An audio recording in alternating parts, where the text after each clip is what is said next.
Hello दोस्तों। आप सबका स्वागत है एनआरआई स्टूडियो पॉडकास्ट के एक और एपिसोड में। और आज का जो एपिसोड है कुछ स्पेशल होने वाला है क्योंकि काफ़ी टाइम के बाद हमारे साथ एक फ़ैन गेस्ट जुड़ रहे हैं जिनको आप उनके सोशल मीडिया पे प्रथम नाम से जानते हैं और जो नितिन और हेमंत का एक फ़ैन क्लब भी चलाते हैं फेसबुक ग्रुप के रूप में। और ये काफ़ी पुराने फ़ैन हैं आरसी के।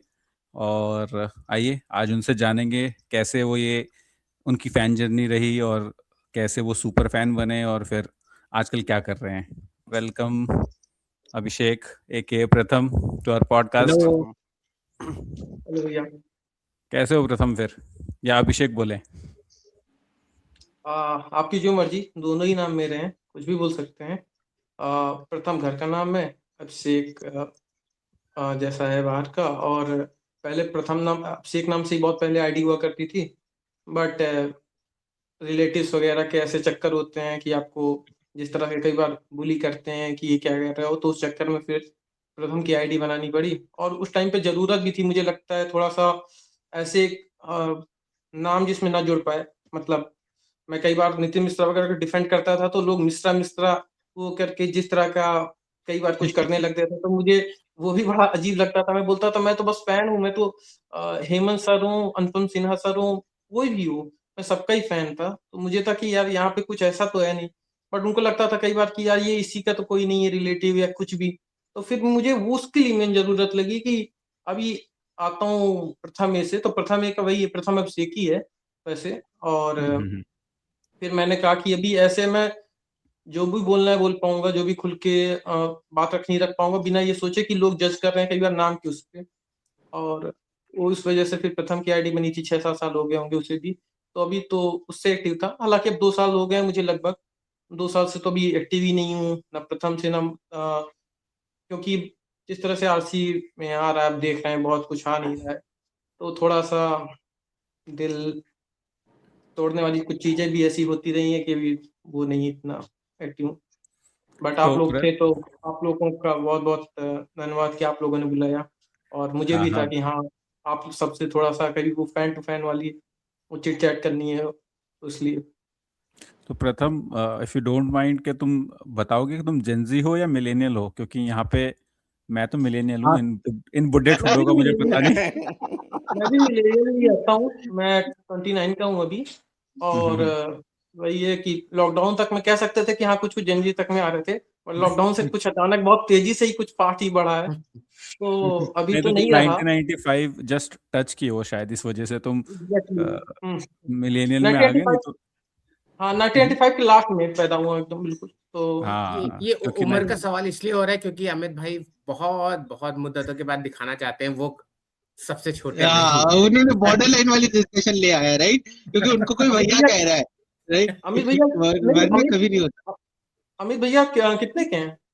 मैं हाँ 36। बताइए अमित भाई, इनकी 25 30 35 पार की हुआ है। उम्र का 35। पता ही कौन 25 कहता है। पार मुझे हुआ है। 25 मेरे पार हुआ बड़े मुझे बेटे हैं अमित के। मुझे इतना कंफर्म था कि मुझसे तो बड़े हैं, क्योंकि मैं स्कूल डेज में था 2012-13 में, तब मैं इनको देखता था, तब ये एक्टिव थे। और तब ये भर भर के कॉमिक्स ले पा रहे थे। तो कॉमिक्स ना कोई स्कूल डेज तक नहीं ले पाता है अच्छे से, स्कूल डेज के बाद ही ले पाता है जो अच्छे से ले पाता है, कॉलेज डेज में पैसा आने से। तभी आता है, पैसा तभी आता है। ऐसा तभी आता है। और तो उस पे एग्जैक्टली तो मेरी मैंने ये। जॉब तभी लगी थी 2012-13 के अराउंड। तो ही फिर हाँ, मैं मंगाना स्टार्ट किया था। उससे पहले हम भी चुपचाप देखते थे और कमेंट करते थे, बस पोस्ट कोई नहीं करते थे कि मैंने आज की प्राप्ति वगैरह ये सब जब जॉब लग जाती है उसके बाद ही आता है। जी। और तो तुमसे आप तो जलाते भी अच्छा खासा थे सबको कि नहीं यार तुम मैं लोग नहीं ले पा रहे हो। नहीं, नहीं नहीं मुझे भैया, याद है, मुझे याददाश्त मेरी अच्छी है, मुझे याद है आप जलाते थे। ये अभी जीत भाई को मिल गया टॉपिक अभी छिलने का आपको। मैं तो वही बोल रहा हूँ, अमित को हम बोलते हैं जैक रीचर, कि वो टूथब्रश के साथ चलता है, वो कोई कॉमिक्स नहीं रखता। लेकिन अब तुम बता रहे हो कि अमित ऐसे कलेक्शन कर करके जलाता था, तो ये तो हमारे लिए न्यूज है। कहाँ गया वो अमित, कहाँ छुपा है वो अमित? अरे अरे कुछ नहीं। इनके पुराने काफी किस्से हैं, हाँ, काफी वो आरसी तो आरसी के जो सबसे मजे लेने वाले इंसान न्यूज में से आते फैलाने के थे। लिए तो हम आए हैं। आरसी वारसी हम्म। छोड़ो, अमित की बात करते हैं। एक एपिसोड उसी में हो जाए, क्यों दुग्गल सा? आखिर कॉमिक्स अरे तो उसकी सच्चाई। क्या?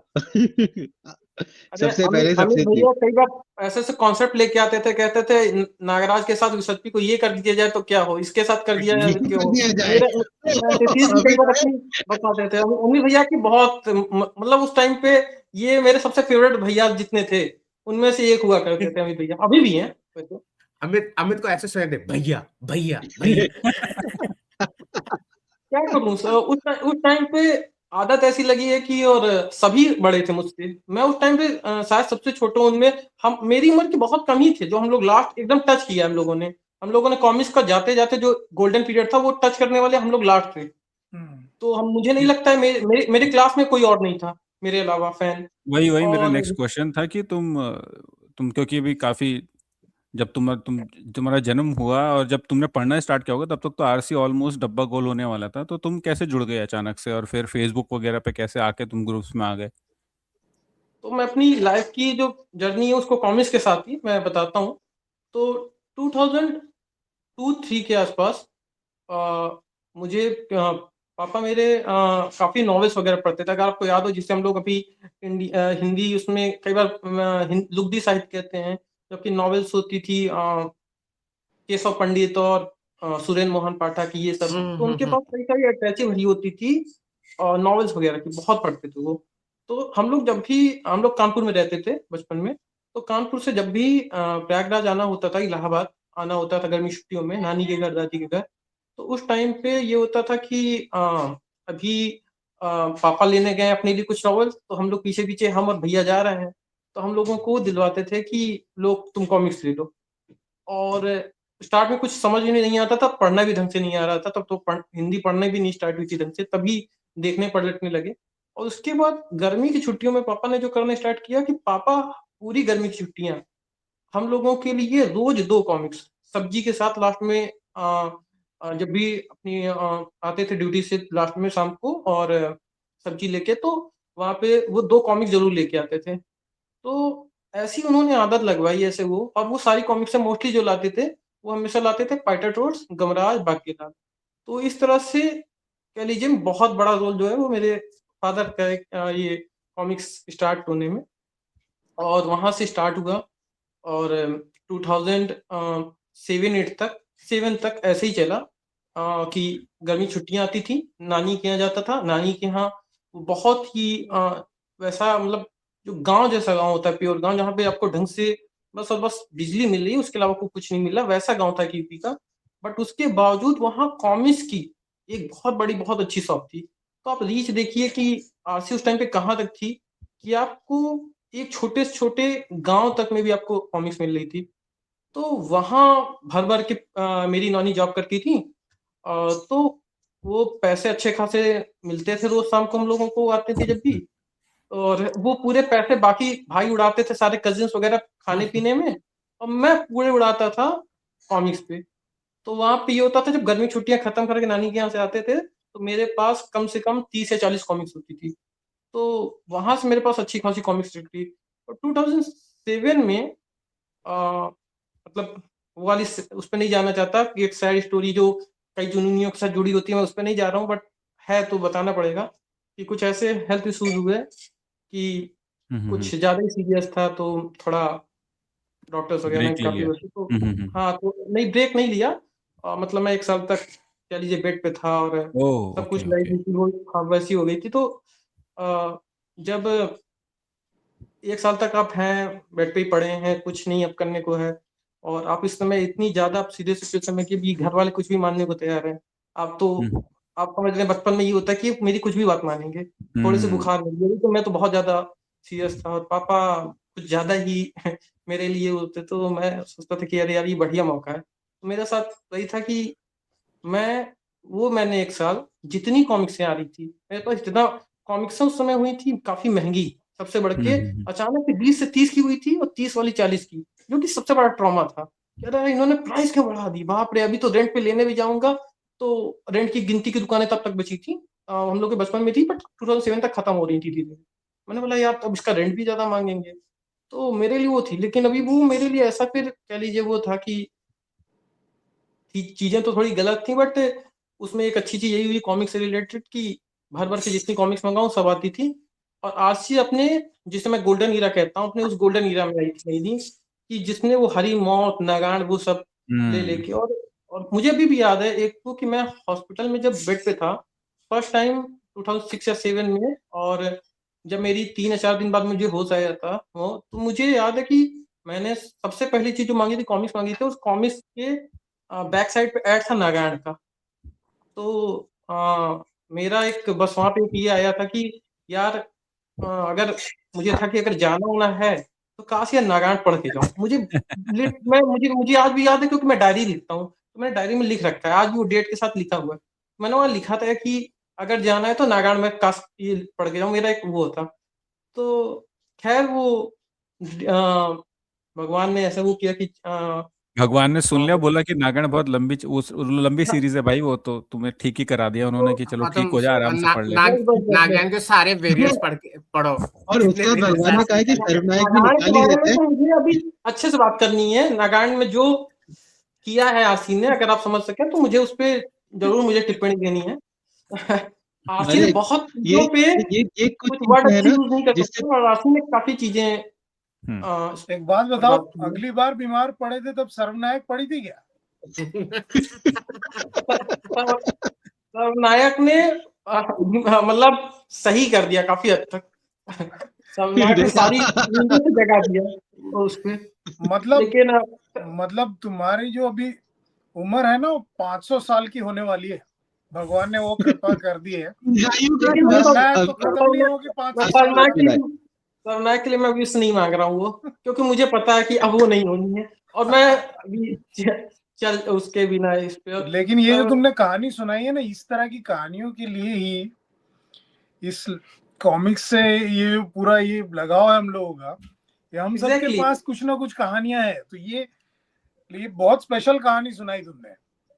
मैं उसी पे आ रहा था कि मेरी इतनी ज्यादा मैं जो मुझे, जैसे संजय सर मुझे कहते हैं कि ये विकिपीडिया है, इसको तो सारा कुछ पता है आरसी का, और वो तो मैं मानता हूँ कि हाँ, मैं खुद कहता हूँ कि मुझे आरसी घोट के पी रखी है। मुझे आप कहीं पूछ लो ये कॉमिक्स किस ईयर रिलीज हुई थी, कौन सी कॉमिक्स का राइटर कौन है, वो मुझे सब कुछ ही लगभग पूरा अच्छे से पता है। तो मुझे वो है कि शायद ये सब चीजें मैं हो पाई उसी चीजों की वजह से, क्योंकि जब 1 साल बाद मैं स्कूल गया, मैं उससे पहले क्लास मॉनिटर था, क्लास में अच्छी रैंक आती थी, और अचानक से आप देख रहे हैं आपके सारे लड़के अगले क्लास में जा चुके हैं, और आप जो अपने आप को सोचते थे हम बहुत कुछ हैं, आप देख रहे हैं हम पीछे रह गए हैं।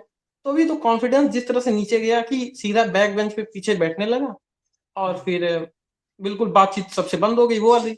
अभी उस टाइम पे मेरे लिए वो कॉमिक्स ही जो थी, वो मेरे लिए फिर सब कुछ हो गई कि बस अभी तो यही है इस पे। तो और उस 1 साल में जो मैंने पढ़ा था हरी मौत वगैरह, उन चीज़ों ने तो मुझे अलग ही कर दिया कि यार नागराज इस तरह से कुछ हो सकता है। मुझे उस टाइम पे आइडिया नहीं था कि डीसी मार्वल क्या होता है, लेकिन मुझे कुछ था कि यार ये आतंक हर्ता जो अभी आया है ये कुछ है, अलग है, कुछ मतलब इंटरनेशनल लेवल का है, ऐसा कुछ। तो चाहे उसमें ललित सर की आर्ट हो, चाहे जगदीश सर की इंकिंग हो, जिस तरह से स्टोरीज लिखी गई थी, जिस तरह से उनके लिए इन्फॉर्मेशन जमा की गई थी, अगर आप सोचें कि उसमें बताया गया है कि आप हरी मौत से लेके आप इटली सीरीज सब में जाएं, तो ऐसे लगता है कि आप साथ ही साथ टूर कर रहे हो एक नागराज के साथ। वो चीज, क्योंकि हम लोग ने क्लासिक नागराज कभी नहीं देखा था पहले उससे, और पढ़ा भी था तो उससे उतना कोई जुड़ाव नहीं था, नहीं उतना पसंद आता था। लेकिन इस चीज ने हमको बताया कि हाँ यार, ये कुछ हम लोगों ने बहुत ही तगड़ा मिस भी किया, जो क्लासिक नागराज में भी कोई बढ़िया चीज थी, क्योंकि हम लोगों ने केवल महानगर देखा था। और ये इसमें कुछ है, चाहे आप जॉन प्लस की, चाहे कलरिंग थी, चाहे आप नागेंद्र और विजया मैम की अगर आप देखें, वो लोग जिस तरह के ग्राफिक्स वगैरह डालते थे, सब कुछ मतलब अलग लेवल पे था। तो मैं उससे सरप्राइज हुआ। फिर डोगा की भी उस समय सीरीज आई थी, सोजा डोगा, और ये नागायण तो अपनी आ ही रही थी, अमर प्रेम जैसी क्लासिक हो, तो वहां से मैंने इतनी ज्यादा पढ़ डाली कि, और उसमें सबसे अच्छी चीज मुझे लगती है, सबसे बेहतरीन थे उसके ग्रीन पेजेस जो संजय सर ने लिखे थे। तो आपको फर्स्ट टाइम आपको जो कॉमिक्स बनने के पीछे स्टोरी है आपको वो पता चल रही थी। इतने डिटेल में कभी भी कोई ग्रीन पेज नहीं लिखे गए थे उससे पहले। आप आज भी नागान के अगर आप ग्रीन पेजेस पढ़े तो आपको लगेगा कि वो डिस्कशन जो चल रहे हैं, नागान कैसा अगला पार्ट बनना है, कैसा वो देख पाएंगे। तो मुझे पहली बार रियलाइज हुआ, जो पहली बार मैंने नाम नोटिस करने शुरू किए, क्योंकि मुझे लगता है कि अभी 2015-16 तक कोई ज्यादा नाम नोटिस नहीं करता था। मैंने देखा, अभी अच्छी बात है कि लोग राइटर आर्टिस्ट नाम अपने इंडियन कॉमिक्स में नोटिस करते हैं, जो कि अच्छी चीज है। लेकिन तो मैंने उस टाइम पे नोटिस करने चाहिए कि अच्छा ये अनुपम सिन्हा है कोई, अच्छा ये बनाते हैं, अभी ये है, ओके ओके। तो वहां से मेरा वो आना स्टार्ट हुआ। और 2010-11 में जब मैं थोड़ा सा फिर अकल आ गई जब। हाँ, थोड़ी सी वो हो गई, अकल आ गई, तो मुझे कुछ चीजें आसी की मतलब कह लीजिए पसंद नहीं भी आने लगी। और कुछ चीजें मुझे था कि अभी बोर कर रही हैं हल्की हल्की, या कुछ चीजें वो थी। उस टाइम पे एक कॉमिक्स मैंने पढ़ी, इन्फेक्टेड और मृत्युजीवी मैंने पढ़ी। और मुझे था कि अच्छा स्टोरी टेलिंग ऐसी भी कॉमिक्स में हो सकती है। मैं लास्ट तक, उससे पहले मैं अनुपम सिन्हा की, मेरा ये हाल हो गया था, अनुपम सर की कोई भी कॉमिक्स आती थी मैं गेस करने लगा था कि अच्छा यही होगा। पुरानी कॉमिक्स में जो पढ़ता था उस टाइम की, न्यू नहीं बात कर रहा हूँ, जितनी भी पुरानी उनकी थी, मुझे पहले मैं मैच पढ़ रहा था, मुझे याद है अभी 2009 में। मैंने पहले ये दूसरे पेज पे जो एक रहती है औरत, मुझे याद है कि मैंने गेस कर लिया, मैंने बोला यही होगी, लास्ट में यही होगी, असली विलेन यही निकलेगी, वही निकलती है। मुझे इतना हो गया था। फर्स्ट टाइम पे हुआ है इन्फेक्टेड मृत्युजीवी में जिस तरह की वो इंडियन ज़ॉम्बीज बनाए गए और इतना कुछ हुआ। हालांकि मैं इसकी स्टोरी बाद में बताऊंगा कि इसमें कितना कुछ काट दिया गया। नितिन सर ने जो देना चाह रहे थे वो कभी नहीं दे पाए। मेरे पास ओरिजिनल स्क्रिप्ट है क्योंकि उनकी आज, तो मैं आप सब जानता हूँ कि हाँ कैसे वो बननी थी, असल में कैसे बनी। तो मुझे लगता है कि जो जो वो मैंने जिस तरह से कहा कि ये हालांकि फर्स्ट उसके लिए पहले जब नया नया लिया है तो मैंने कुछ सीन्स के वजह से लिया था। अगर आपको याद हो मृत्युजीवी में कुछ आप समझ रहे हैं कि सीन्स हो गया वाले।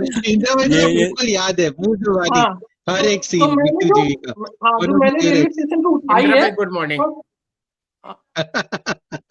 हाँ, रेलवे गो स्टेशन एहेड पे गो एहेड उठाई है। मतलब और मैंने जो सीन देखा है तो थोड़े से वो कुछ लगा कि हाँ यार ये रखनी चाहिए। तो मैंने लीव की वजह से जब पता चला इन्फेक्टेड एक्वाट है तो मैंने वो ले लिया। लेकिन फिर मैं सरप्राइज रह गया जब मैंने इन्फेक्टेड पहले पढ़ी है और उसमें नागराज आपका कहीं नहीं आया। और जिस तरह की स्टोरी चल रही है आपकी, और मुझे वो गूज़बम्प्स आए जब लास्ट पेज में वो आमीन कहती है बच्ची और ऊपर से सरपट पे आता है नरकनाशक। तो मुझे गूज़बम्प्स आ गए। मैंने बोला ये लास्ट पेज जैसे कोई एंट्री मार रहा मूवी में कोई हीरो, ऐसे था। फर्स्ट टाइम मुझे ऐसे कॉमिक्स लगी जैसे कोई मूवी देख रहा हूँ। और जिस तरह से फिर मृत्युजीवी में बढ़ती है वो, तो मैं वहां पे मैंने वही नाम देखे। एक नाम था हेमंत, एक नाम था नितिन। तो मैंने कहा जबरा यार फैन ये, बन गया। हाँ मैंने बोला ये कुछ अलग भी कर सकते हैं। सेम यहाँ जो पे आरती सीन चल रही देखना, थी, नाम देख के निकल बाहर आया लड़का हाँ अपना। सीन कुछ और देखने गया था बट किसी और सीन में फंस गया। और फिर उसके बाद मैं अगले दिन भाग के गया रेलवे स्टेशन पे। मैंने बोला कि बस देखता हूँ इसमें नाम किस किस में, ये हेमंत नितिन किस में मिलता है। तो मुझे एक कॉमिक्स मिल गई धिक्कार। और वो उसका ट्रक धिक्कार का मतलब, जो वो फर्स्ट पेज पे कहता है कि मेरे पिता और वैसे वाला था तो मुझ पे एक है धिक्कार, वो वाला डायलॉग आता है। और अगर मैं ना कर सका तो, और जिस तरह से आलोक की स्टोरी कही गई उसमें, तो वो मेरे लिए बहुत इंटरेस्टिंग है कि मुझे समझ में आ गया कि हाँ ये एक कोई तुक्का नहीं लगा इस राइटर से, ये राइटर सच में ऐसी स्टोरी डिलीवर कर सकता है। और ये कोई ऐसा फैन है जो कि जिसने हमारी आपकी तरह आरसी पढ़ रखी है अच्छे से। कोई आज के राइटर जैसे बहुत सारे आ रहे हैं, मैं उनकी तरह नहीं हूँ कि जिनको कॉमिक्स का सीवी नहीं पता है बट अचानक से उनको दे दी जा रही है कि लीजिए लिखिए आप। उनको यहाँ से ऐसे ऐसे पता ऐसे ही नहीं। फ्लैश करके इमेजेस डालेंगे क्या अपन एडिट करते वक्त? हाँ, गो एहेड प्रताप। तो वही है कि आज आप देख रहे हैं उनको पता ही नहीं है कि कैसे कॉमिक्स लिखी जाती है। उसमें डायलॉग्स होते हैं जो इम्पैक्ट क्रिएट करते हैं, कुछ सीन्स होते हैं जो इम्पैक्ट क्रिएट, उनको पता ही नहीं है। वो बस लिख दे रहे हैं कि हो गया ये लो, एक राजा था एक रानी थी, इस तरह से वो लिखते चले जा रहे हैं। तो वो नहीं था, उसमें था। और उनके डायलॉग्स में जो तरुणकर वाही सर, अनुपम सर देते थे हम लोगों को, जो नरेशन देते थे, मुझे आरसी की सबसे खूबसूरती हमेशा लगी उसका नरेशन, जो फर्स्ट पेज पे सेकंड पेज पे स्टार्ट होता है। स्टार्ट में जैसा वाही सर करते हैं कि एक कुर्सी कॉमिक्स मुझे याद है हॉरर की, तो स्टार्ट के 3 पेज में जो स्टार्ट में वाही सर ने लिखा है कुर्सी, अगर इस पे ये बैठे तो नेता बन जाता है, एक ये बैठे तो ये बन जाता है, कुर्सी अगर इसको मिल जाए, वो इतना बेहतरीन था। और इसी तरह अनुपम सर, आप कोई परकाले पढ़ो, कोई भी उनकी कॉमिक्स पढ़ो या अंत पढ़ो, कोई भी पढ़ लो, ध्रुव की और नागराज, तो आप जिस तरह से वो पहले पेज पे वो लिखते थे बड़ा सा। और आज लोग कहते हैं, मैं देखता हूँ कहते हैं प्रॉब्लम होती है कि इतने बड़े बड़े डायलॉग्स क्यों, इतने बड़े बड़े वो। लेकिन मुझे लगता है कोई अच्छी तरह से अगर लिखे जाए तो किसी को बड़े डायलॉग्स की प्रॉब्लम नहीं होगी, क्योंकि उस टाइम पे नहीं होती थी। और शायद पेशेंस भी ज़्यादा था शायद हम लोगों में, सभी में, अभी थोड़ा-सा कुछ लोगों में। लेकिन मैं उनकी भी वो नहीं कह रहा हूँ, क्योंकि सच में कई बार बहुत बोरिंग भी डायलॉग आजकल बड़े-बड़े आ जाते हैं, तो मैं समझ सकता हूँ, सच भी है थोड़ा। खैर, तो मैं उसका काफ़ी बड़ा फ़ैन था कि जिस तरह से अनुपम सर लिखते थे, वाही सर, मैंने बोला ये एक राइटर है जिसमें ये वाला ये और बेहतर तरीके से कर रहा है। ये जब स्टार्ट कर रहा है, ये स्टार्ट में ही नहीं कर रहा है। ये पूरी कॉमिक्स में जैसे हमको लगता है पीछे से कोई नरेशन दे रहा है, वो बहुत ही बेहतरीन उसमें, जैसे अभी अब नागराथ का पहला पार्ट जो था, उसमें एक जगह आता है कि पाप का ही सही देवता तो वो भी था, ऐसे नीचे लिखा हुआ है अनुबिस के लिए। तो मुझे वो चीज़ हमेशा उनकी लगी कि यार ये क्या बेहतरीन मतलब लिख देते हैं। उसकी चाहे तो कोई और ज़रूरत भी नहीं देखा जाए, अगर कोई और सोचे तो, कि यार इस पे क्या नितिन लिखूँगा, थीम तो नितिन जी खत्म का हो है गई। कि काफी वो ना ऐसे घोट के लिखते हैं, मतलब जिसको बोलते हैं ना बिल्कुल प्रॉपर, मतलब सोच के, मतलब ऐसा नहीं कि बस कहानी लिखनी है तो कुछ पे लिख दो। और आई थिंक नितिन जी के ऊपर कभी हम पॉडकास्ट करेंगे तो तुम्हें मैं वापस बुलाने वाला हूँ, क्योंकि आज नहीं, तुम्हारे नहीं, ऊपर पॉडकास्ट है। तो मैं नहीं, मैं नितिन सर को कहीं बोलना तो मैं खुद आऊँगा, और हम्म, नितिन सर बोलने को मेरे पास बहुत ज़्यादा कुछ है, मैं उनकी कॉमिक्स पे घंटों बोल सकता हूँ। मैं कुछ ज़्यादा ही जबरा फैन हूँ, मतलब मुझे पता है बहुत लोगों को नहीं भी उनकी राइटिंग पसंद है, बहुत लोग कई चीज़ों से वो खुश नहीं भी हैं। लेकिन हाँ, मैं उनका जबरा फैन हूँ, क्योंकि मुझे लगता है मैं कॉमिक्स में वापस ही ना आया होता, मैं दूर चला गया होता 2011 तुम्हारी तक। बातचीत इतनी दिलचस्प है कि दुग्गल साहब ड्रिंक बना के ले आया, तुम समझ सकते मुझे हो। मुझे तो तुम मुझे ये सब प्रथम मत से एक सोचो, तुम मुझे बस प्रथम से एक जाओ। क्वेश्चन है। मुझे प्रथम से हम्म, एक क्वेश्चन है, बस मैं इस टॉपिक को थोड़ा सा छूना चाहूंगा, क्योंकि तुम आरसी के खुद चलते फिरते ज्ञान कोश हो। तुमने दोनों एरा को देखा है। तुम जब लेट्स से आरसी से जुड़े, तुमने अनुपम सर और उससे पहले के राइटर आर्टिस्ट के एरा को देखा, और जब तुमने जुड़ना स्टार्ट किया, तुमने एक आरसी के जो भी जबड़ा फैन जो भी जुड़े, नितिन और हेमंत की जोड़ी को भी देखा। तो तुम इस दो, अगर मैं आरसी को डिवाइड करूं इस एरा में, प्री नितिन और हेमंत के बाद, तुम उसको कैसे डिफाइन करोगे? मतलब बीच में, क्योंकि मैं पर्सनली फील करता हूं, मैं एक लंबे अरसे तक आरसी से या कॉमिक से जुड़ा नहीं था। जब मैं जुड़ा, I think it was Nitin and Hemant का जो सर्वनायक था, मुझे एज अ न्यूट्रल रीडर जोड़ने में हेल्प की। तो तुम इन दो एरा को कैसे देखना चाहोगे या डिफाइन करना चाहोगे? मतलब आप ये पूछ रहे हो कि जो नितिन सर से पहले अनुपम सर, वाही सर, इनका एरा था, जो और भी अभी जो भी इसके। जो भी ओके, एक, क्योंकि ये लोग भी एक लेजेंड रहे हैं, एंड उसके बाद, और दोनों के स्टाइल बहुत ही अलग है। अगर मैं उससे बहुत पहले ही के अलग है, सारे बहुत ही अलग है। हम्म, और मैं ये भी देखता हूँ कि कई बार लोग, जब मैं उनको फैन एक कह लीजिए बना देता हूँ, या उनको बहुत नए लोग जब आते थे, अब तो नहीं आते हैं, जब भी आते थे, मैं पहले तो मेरे काम यही होता था कि मैं जाके उनको हेल्प करूँ, समझाऊं घंटों घंटों कि ये कॉमिक्स पढ़ो, देखो नागराज ये ऐसा है। तो मैं देखता था जो फैन नितिन सर वगैरह के बन जा रहे हैं, तो वो एक काम तुरंत स्टार्ट करते थे, पुराने लोगों को, अनुपम सर को कई बार कह लें कि उनको एक तरह से कहते थे कि हाँ ये तो बेकार ही बनाते थे। तो मैं हमेशा उनको कहता हूँ, किसी भी अच्छे आर्टिस्ट राइटर को जरूरत नहीं है किसी दूसरे से कंपैरिजन की, हम्म, और उसको आप नीचे दिखाओ कि दूसरा वाला नीचे जाएगा तो ही ऊपर आएगा, नहीं। और अनुपम सर ने जो भी आरसी के लिए किया, जो भी नागराज के लिए किया है, अगर आप उसको भूल रहे हो तो फिर आप सबसे बड़े बेवकूफ हो। उन्होंने जो कुछ करके वो गए हैं, तो मैं यहाँ पे इस तरह से करूंगा कि अगर आप पहले बात करें, जब राज कॉमिक्स बनी, उस टाइम पे ही जिस तरह से शुरुआत की है, वही से स्टार्टिंग से जुड़ गए थे। अनुपम सर भी लगभग कुछ ही साल बाद जुड़ गए थे, मेरे ख्याल से 89 या उसमें ध्रुव की पहली कॉमिक्स आई थी, तो वहां से जुड़ गए थे। और स्टार्ट में तो वैसे कई राइटर थे, भूपिंदर जुनेजा जी भी थे जिन्होंने केलाल स्टार्ट में लिखा है, और कई उस पे, और दिलीप कदम सर। तो मुझे लगता है कि आरसी ने पहली बार वहां पे न्यू डाली है कि चित्रकथा नहीं, कॉमिक्स, इंडियन कॉमिक्स कैसी लिखी जाए, क्योंकि उससे पहले मुझे लगता है जो बना भी रहे थे वो चित्रकथा बना रहे थे, कॉमिक्स नहीं बना रहे थे, ऐसा मुझे फील होता है। तो आरसी ने वहां से न्यू डाली, और फिर वाही सर ने जिस तरह से होता है, मुझे लगता है कि एक इंडियन कॉमिक्स सच मायने में कैसी लिखी जाए, कैसे इंटरेस्टिंग बनाई जाए, वाही सर ने, संजय गुप्ता सर भी स्टार्ट में कहूंगा कि जैसा उनका भी लेखन था, भूकाल में आप कह लीजिए, और उसमें जो अनुपम सर का साथ मिला, इन सब लोगों ने मुझे लगता है कि इंडियन कॉमिक्स की पहली बार न्यू डाली थी वहां पे। और फिर वो जिन्होंने जो लेगेसी बनाई है, वो बहुत बेहतरीन थी, बहुत अच्छी थी। पर कहीं ना कहीं अगर मैं आपको पूरे उसमें कहूं कि वो 2007-8 आते आते वो बहुत ही कह लीजिए प्रिडिक्टेबल भी हो गई थी स्टोरीज, बहुत ही औसत लगने लगी थी, और सीन वही चल रहा था जो 84 में जो चल जा रहा था, पर 90s में चल रहा था, धीरे धीरे वो 2003 के बाद नहीं चल रहा था। 2003 में आरसी ने जब डिसीजन लिया कि हम जर्नल बंद करेंगे, अगर अभी पता ना आपको तो 2003 में आरसी उससे पहले लाती थी, पहले 6 रुपीज की थी, वो 5, 6 की, फिर 8 की हुई थी, फिर 10 की। वो जर्नल 2003 में बंद कर दी गई। मतलब मैंने जब स्टार्ट किया है तो मुझे याद है मैं बिल्कुल लास्ट में मैंने कुछ जर्नल्स पढ़ी थी, वरना जर्नल्स का मिलनी बंद हो गई थी। तो जर्नल बंदी इसीलिए हुई कि आपकी उन्होंने सोचा कि अब हम जो स्टील वगैरह निकालते थे तिरंगा, हम इनकी भी विशेषांकी निकालेंगे उस पे। और उससे पहले तो स्टील तिरंगा किसी तरह से लोगों को डाइजेस्ट भी हो जाते थे, बिक भी जाते थे, और बंद हो गए जब उन्होंने उसकी विशेषता लाने चालू किए। नागराज वगैरह में भी मुझे लगता है कि जितनी इंटरेस्टिंग स्टोरी 2003-4 तक थी, परकाले और वहां तक, तो उस नागराज ध्रुव की स्टोरी भी कहीं ना कहीं थोड़ी डाउन हुई थी। इनफैक्ट बाकीलाल, क्योंकि मैंने बाकीलाल मैं तो 2003-4 के पढ़ के बड़ा हुआ, मैं जबरा फैन था बाकीलाल, और बेदी जी पे भी मैं घंटों बोल सकता हूँ। तो बाकीलाल मैंने बाद में जाके जब पढ़ा है 2010-11 में आरसी डाइजेस्ट लेके आई है, और मैंने वो सारी डाइजेस्ट ली हैं, और उनमें बाकीलाल 1, 2, 3, 4 करके 17 तक वो लेके आई है। तब मैंने रियलाइज किया कि यार ये 96-97 का बाकीलाल क्या पीक था। मतलब ऐसा तो मैंने कुछ इमेजिन भी नहीं किया था कि बाकीलाल इतना फनी हो सकता है, और आर्ट बेदी सर का इतना बेहतरीन हो सकता है।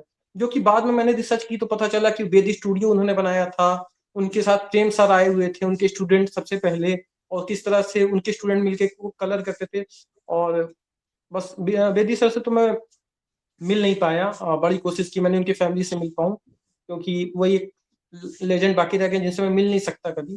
तो खैर वो मिल नहीं पाया, तो मुझे और चीजें उनकी नहीं पता चल पाई, पर जितना भी चीजें मुझे पता चली तो उससे समझ में आया कि बाकीलाल का तो पीक डेज वो 1995 से लेकर 1998-9 तक का था। तो वो चीजें समझ में आती है कि जिस तरह से वो पूरा का पूरा बनाया गया, वो 2003 के बाद डिक्लाइन करे। मतलब वो हर स्टोरीज, हर तरह से आप कह लीजिए, हर एस्पेक्ट में, आर्ट के लेवल पे, स्टोरीज के लेवल पे, हर तरह से डाउन जा रही थी, मुझे ऐसा लगता है। तो वहां पे जो एक इरा आया 2007 का, तो मुझे लगता है कि वहां पे जो चेंजेस किए गए, जो भर भर के नए आर्टिस्ट राइटर इनको मौका दिया गया, वो किया गया, तो मुझे लगता है अगर आरसी वो ना करती तो आरसी जैसे 2000 में मनोज कॉमिक्स खो गई अदय के पन्नों में, मुझे लगता है 2010 तक वो भी खत्म हो जाती, क्योंकि 2006-7 में सारी रेंट की दुकानें खत्म हो गई थी, आरसी का मेन बिजनेस उससे चलता था, फैंस सारे जाने लगे थे। मुझे अच्छे से याद है, कोई भी आरसी जो फैंस थे बोलते थे अब क्या है, अब तो मन नहीं करता पढ़ने का। उस टाइम पे नया नया आपका नेट आ चुका था, पीसी आया था, जैसे मेरे पास पीसी आया तो मुझे याद भी याद है, उसी तरह सबके पास धीरे धीरे लोग लैपटॉप पीसी पे और गेम्स आ रहे थे, तो उस पर शिफ्ट हो रहे थे। हर किसी का मुझे लगता है कि वो हो रहा था। तो एक पहला शिफ्ट तो वहां से आया कि हाँ, ये जो 2007 में इन सबकी नई इनकी टीम आई है, और उसी में जो निकल के जब ये हेमंत नितिन आते हैं, मुझे लगता है कि इन्होंने वो जो लेगेसी थी जो बहुत बहुत बेहतरीन बनाई थी, वाहिद सर ने, अनुपम सर ने, और संजय सर ने, सब लोगों ने मिलके, मुझे लगता है कि वापस से उस लेगेसी को एक नए रूप में और आगे ले गए, मुझे ये लगता है। क्योंकि अगर आप आज सोचें कि आपके पास जो कंटेंट आपको 2007 तक मिल रहा था, 6 तक मिल रहा था, अगर आप इतने साल बाद वापस आए होते और आपको वो स्टोरीज मिल रही होती, आपको छतपूर्ति ना मिली होती, आपको नरकनाशक नागराज ऑरिजिन ना मिली होती, आपको कुछ भी ना मिला होता, तो देखा जाए तो आप मेरे हिसाब से वापस से नॉस्टैल्जिया 4 दिन जी के चले जाते, उसमें भी आपको उतना मजा नहीं आता। आपको लगता है ठीक है, बस ये नॉस्टैल्जिया के 4 रख लो, कोई बात नहीं उस पर। और अगर आप सबसे बड़ी चीज देखें तो अगर आप बालचरित को हटाएं तो अनुपम सर की लगभग ना के बराबर कॉमिक्स आई हैं 2011 के बाद। 11 के बाद अनुपम सर की कॉमिक्स नहीं आई है इस पे। इनफैक्ट पहली बार हिस्ट्री में ऐसा हुआ था कि ध्रुव किसी और ने लिखना चालू किया, जिसपे अनुपम सर काफी उस टाइम पे थोड़े खुश है। हाँ, खुश हो गए, कुछ ज्यादा ही खुश हो गए थे। तो वो है कि वो फर्स्ट टाइम हुआ कि ध्रुव वगैरह कोई और लिख रहा है, कोई बना रहा है। तो आप ये सोचिए, उसमें जो एक काफी लोगों को पता नहीं होगा जो मैं उसे, अनुपम सर का एक एक्सीडेंट भी हुआ था 2010 वगैरह के पास। मुझे एक आरसीबी के आर्टिस्ट ने, काफी पहले बात हुई थी तो उन्होंने बताया था। तो उसके बाद क्या हुआ है कि वो अनुपम सर थोड़े टाइम तक तो वो भी रहा, और मुझे लगता है कि वहां से उनकी स्टोरीज पे असर ये आया कि अपनी स्टोरीज वगैरह काफी कुछ वो जब वापस किए 1-2 साल बाद वापसी किए, तो अपनी स्टोरीज काफी हद तक मुझे लगा सही से नहीं वो कर पा रहे थे, क्योंकि जो आपको सब में कमी दिखती है, वो कमी उनकी 2011-12 के बाद उनकी कई स्टोरीज में आई थी। ये कहीं उस समय आरसी की टीम इतनी अच्छी थी कि वो उन कमियों को ठीक करवाती थी कि हाँ ये सर नहीं अभी सर चंडिका का राज खुला नहीं है ध्रुव के सामने, आपने सर ये क्या दिखा दिया इस कॉमिक्स में, फलाने में, इसमें। तो बोलते अच्छा नहीं दिखाया क्या? अब क्या मुझे लगा तो राज खुल गया था चंडिका का ध्रुव के सामने। बोलते नहीं सर ये बहुत बड़ी बात कह दी यार तुमने। मतलब एडिटिंग टीम हुआ करती थी आरसी में, मतलब जब नहीं, कहाँ गई वो? आरसीएमजी जिस दिन बनी है, मैंने अपने फ्रेंड से बोला, मैंने कहा कि भाई ये कॉमिक्स अगर समझ में आ गई ढंग से सबके, और लगा कि यार इसमें कुछ बवाल नहीं हो रहा है या इसमें कुछ भी ऐसी अजीब चीज नहीं हो रही जो कि दिमाग उड़ाए कि यार ये क्या लिख दिया सबने, तो फिर तुम जो चाहे मैं वो करूंगा। क्योंकि ये कॉमिक्स कितनी भी, क्योंकि जब सब नहीं आई है पहला पार्ट, उसी टाइम पे नितिन सर की भी नागपल्ले आई थी, तो मोस्टली लोगों ने सब को ज्यादा पसंद किया। तो हालांकि आज तक नागपल्ले कंप्लीट नहीं हुई है, वो भी अपने आप में एक बेहतरीन ही नहीं चीज देखो, हुई है। पसंद आई थिंक नागपल्ले को भी सबने किया था, बट वही अगर वो कंप्लीट हो जाती तो फिर कंपैरिजन मिलता अपने को, बट कंपैरिजन मिलता। बट मुझे था कि अच्छी या बेकार जाए जो सही, नागपल्ले बेकार भी हो सकती, कुछ हो सकती है। मैं ये नितिन सर के कोई ऐसे हम फैन है, लेकिन कोई चीज कहीं जो गलत लगती है हमेशा हम लोगों ने बोला है, क्योंकि कोई वाला भी चीज नहीं कि हाँ उस पर बोल दिया जाए जैसा गलत ही है। चाहे वो हेमंत सर भी कई बार मुझे दिखता है कई कॉमिक्सों में डिटेलिंग नहीं डालते हैं, कई बार जान के वो छोड़ते हैं, तो सीधी सी बात है, जो कमियां हैं उसमें बोला जाएगा कि हाँ कहाँ क्या वो। तो मुझे वो था कि नागपल्ले इतनी अच्छी थी, पर इतनी भी पहले पार्ट से इतनी नहीं लगी थी कि हाँ कोई बहुत बड़ा मास्टरपीस ही होगी, आप नहीं जान सकते हो एक पार्ट पढ़ के इतना छोटा सा। तो मुझे वो नहीं था, लेकिन मुझे इतना पता था कि किसी भी हालत में ये कितनी भी बेकार हो जाए, सत अच्छी तो इसलिए नहीं होने वाली क्योंकि सत समझ ही नहीं आएगी, नहीं समझ में आएगी ढंग से। नहीं, सर पे तो हमारा पॉडकास्ट से स्टार्ट, मतलब ये चैनल ही तो इस पॉडकास्ट का उद्गम हुआ है भाई। हमारा 100 पॉडकास्ट हमने कर दिए, वो सबसे से सब शुरू हुआ था कि भाई ये क्या हो गया। सब नहीं आई होती तो हम लोग डिस्कस नहीं करते कि क्या हो रहा है। सच का अगर आप मुझे एक जो सबसे अजीब चीज जिस पे अब तक किसी ने बात नहीं की, क्योंकि मैं बड़ा गौर करता हूँ छोटी छोटी चीजों पे, तो मुझे सबसे अजीब चीज लगती है कि उस टाइम पे हम लोगों ने हाइप, मेरी पोस्ट बहुत आती थी भैया को अगर याद हो तो, नरकनाशक वगैरह को लेके मैं कहता था नागग्रंथ आनी चाहिए, जो कि इम्पैक्ट भी क्रिएट की कहीं ना कहीं कि संजय सर सच में नागग्रंथ लेके आए। तो मैं नरकनाशक बहुत पोस्ट डाल रहा था, ओरिजिनल आर्टवर्क मेरे पास जो पर्सनल कलेक्शन है मैंने उसी टाइम पे शेयर करना चालू किया है। उससे पहले मुझे लगता था नहीं यार मेरे पास है ओरिजिनल चीजें, मेरे पास मैं रखता हूँ खुद का, भाई ये हमेशा मेरे पास। पर कई चीजें ऐसी हुई, काफी लोग चले गए जैसे दुनिया से, काफी फैंस, मुझे लगा कि यार लाइफ में जितनी भी खुशियां बांट सको उतनी बांटो। उससे पहले मेरा ये भी था, मैं कई बार लड़ाइयां भी बड़ी करता था, मैं लोगों से लड़ता भी बहुत बहुत था, मैं थोड़ा था मैं उस टाइम तक। मैं बिल्कुल चेंज हुआ उस दौरान, लॉकडाउन के बाद कुछ एक आध सालों में। मुझे लगा कि नहीं यार किसी से भी लड़ना, किसी से भी कुछ हेट आर्गूमेंट करना, छोटी सी कम्युनिटी हमारी, इसमें क्या जरूरत है इसकी। तो सबको सपोर्ट करके चलो, सबसे अच्छे से रखे रखो, और जो मेरे पास है मुझे लगा यार किसी दिन चला जाऊंगा तो मेरे पास रखा रह जाएगा, किस काम का है, लाओ इसको शेयर करते हैं, जो थोड़ी नॉलेज भी है थोड़ी बहुत, और जो ये ओरिजिनल आर्टवर्क है। तो मैंने वो देने चालू किया, तो मुझे उससे लग तो काफी अच्छा रिस्पॉन्स था फैंस का उस टाइम पे। तो फैंस ने भी डिमांड की, संजय सर भी नागग्रंथ की उन्होंने अनाउंसमेंट की। तो उस टाइम पे नरकनाशक का जो क्रेज बना हुआ था, अब सल्फसत स्टार्ट होती है। सल्फसत में अगर आप पहले पार्ट में देखेंगे, अनुपम सर नागमणि नरकनाशक वाला लेके आए हैं, और वो नागमणि बोल रहा है कि इसको तो मैंने अपने बेटे जैसा माना था, वो किया था।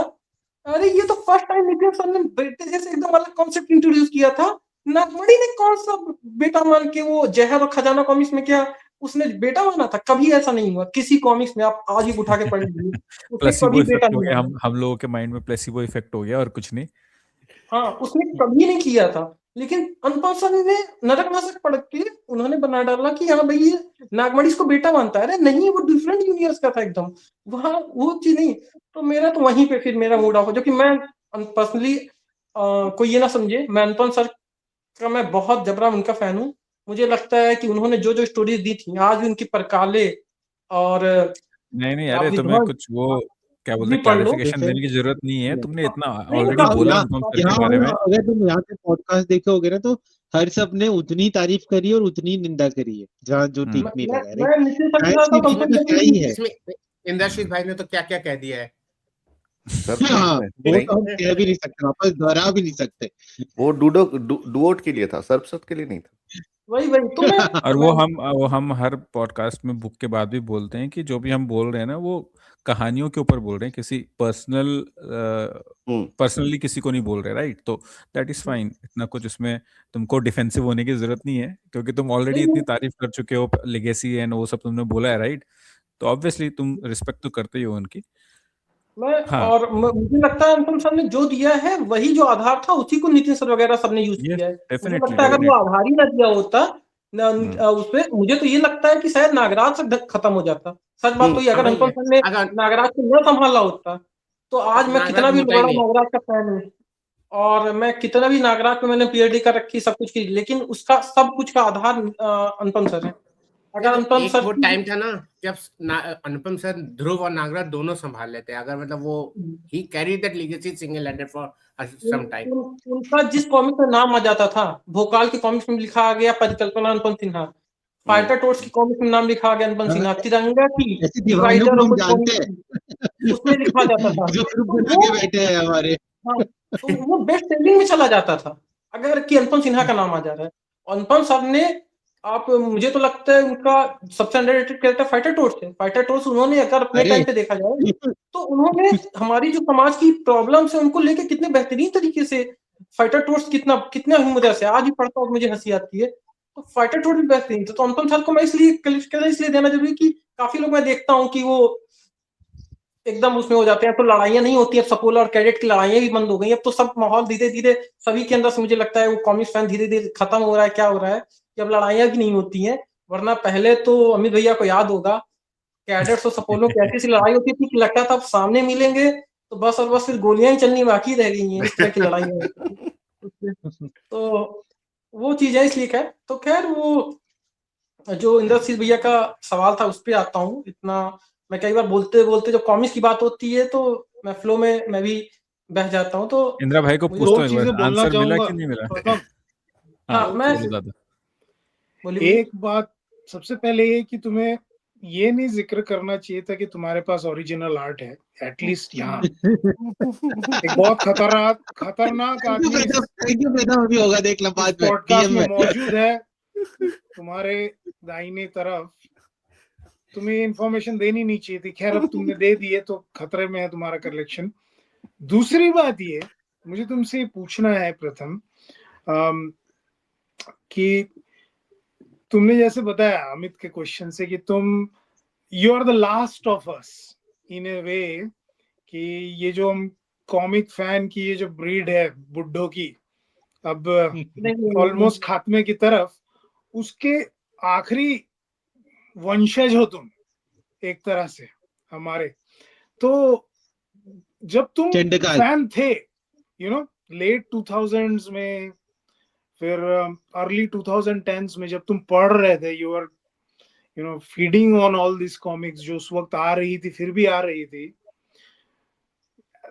तो उस समय वक्त पे तुम्हारे जो कंटेम्पररी बच्चे थे या यूथ था, तुम्हें क्या लगता है तुम्हारी और उनकी मेंटालिटी में क्या फर्क था कि सिर्फ तुम इतने कम मात्रा में तुम्हारे जैसे फैन रह गए और बाकी लोग में वो जुनून जो कहते हैं संजय सर वो आया नहीं? क्योंकि हम लोग जब पढ़ रहे थे 1 डिकेड बैक, तब ऐसा था, मुझे याद है कि स्कूल में जिससे भी बात करो कॉमिक्स की बात करता था, मोहल्ले में बात करो तो क्रिकेट विकेट के बाद कॉमिक्स की बात होती थी। फोमो है, मतलब कॉमिक्स कि वाज तुम्हें आवर नहीं पार्ट ऑफ मालूम लाइफ। रह गए। हाँ, comics was our part of life, comics was everywhere. But मुझे जितना मुझे याद है, जब हम इंजीनियरिंग पास करके निकले उसके बाद गए, फेड हो गया था वो, तो वो इन्वायरमेंट ही नहीं था कि कॉमिक फैन बन पाए बच्चे। तुम बने कैसे? ये तुमने बताया कि तुम्हारी एक स्पेशल स्टोरी थी, वो तो तुमने हमसे जिक्र की, लेकिन उसके बाद भी जब तुम ठीक हो गए और तुम you continued your journey, your schooling, your studies, तब भी कैसे तुम टिके रह गए और बाकी लोग जो थे तुम्हारे, जिनसे तुम बात करना चाहते होगे कॉमिक्स के बारे में, तुमने नोटिस तो किया होगा कि वो उतने फैन नहीं है तुम्हारे जैसे, क्या फर्क था कि वो जनता फेड हो रही थी? Was it the quality of the books या फिर दूसरे मीडियम्स थे जो उनका ध्यान भटका रहे थे? देखिए, मेरे हिसाब से काफ़ी लोग बहुत टाइम से एक पोस्ट आती रही है 2012-13 से इस पे बड़ा लोगों ने पीएचडी कर रखी है। एक हमेशा पोस्ट आती है राज कॉम्युनिस्ट के पतन के कारण। ये पतन वाला एक बड़ा ही आप लोगों ने पढ़ा होगा। आईसीएससी में तो लगभग हर दूसरे दिन आ जाती थी 2013 में कि आरसी के पतन के कारण। तो मुझे हमेशा हँसी आती है कि यार ये क्या है, ये पतन के कारण क्या इस पे तुम बता रहे हो? और मुझे लगता है पहली बात तो कोई एक रीज़न नहीं था। पहली चीज़ कोई एक नहीं था रीज़न। अ, मु मैं अगर मैं मुझे सोचूँ तो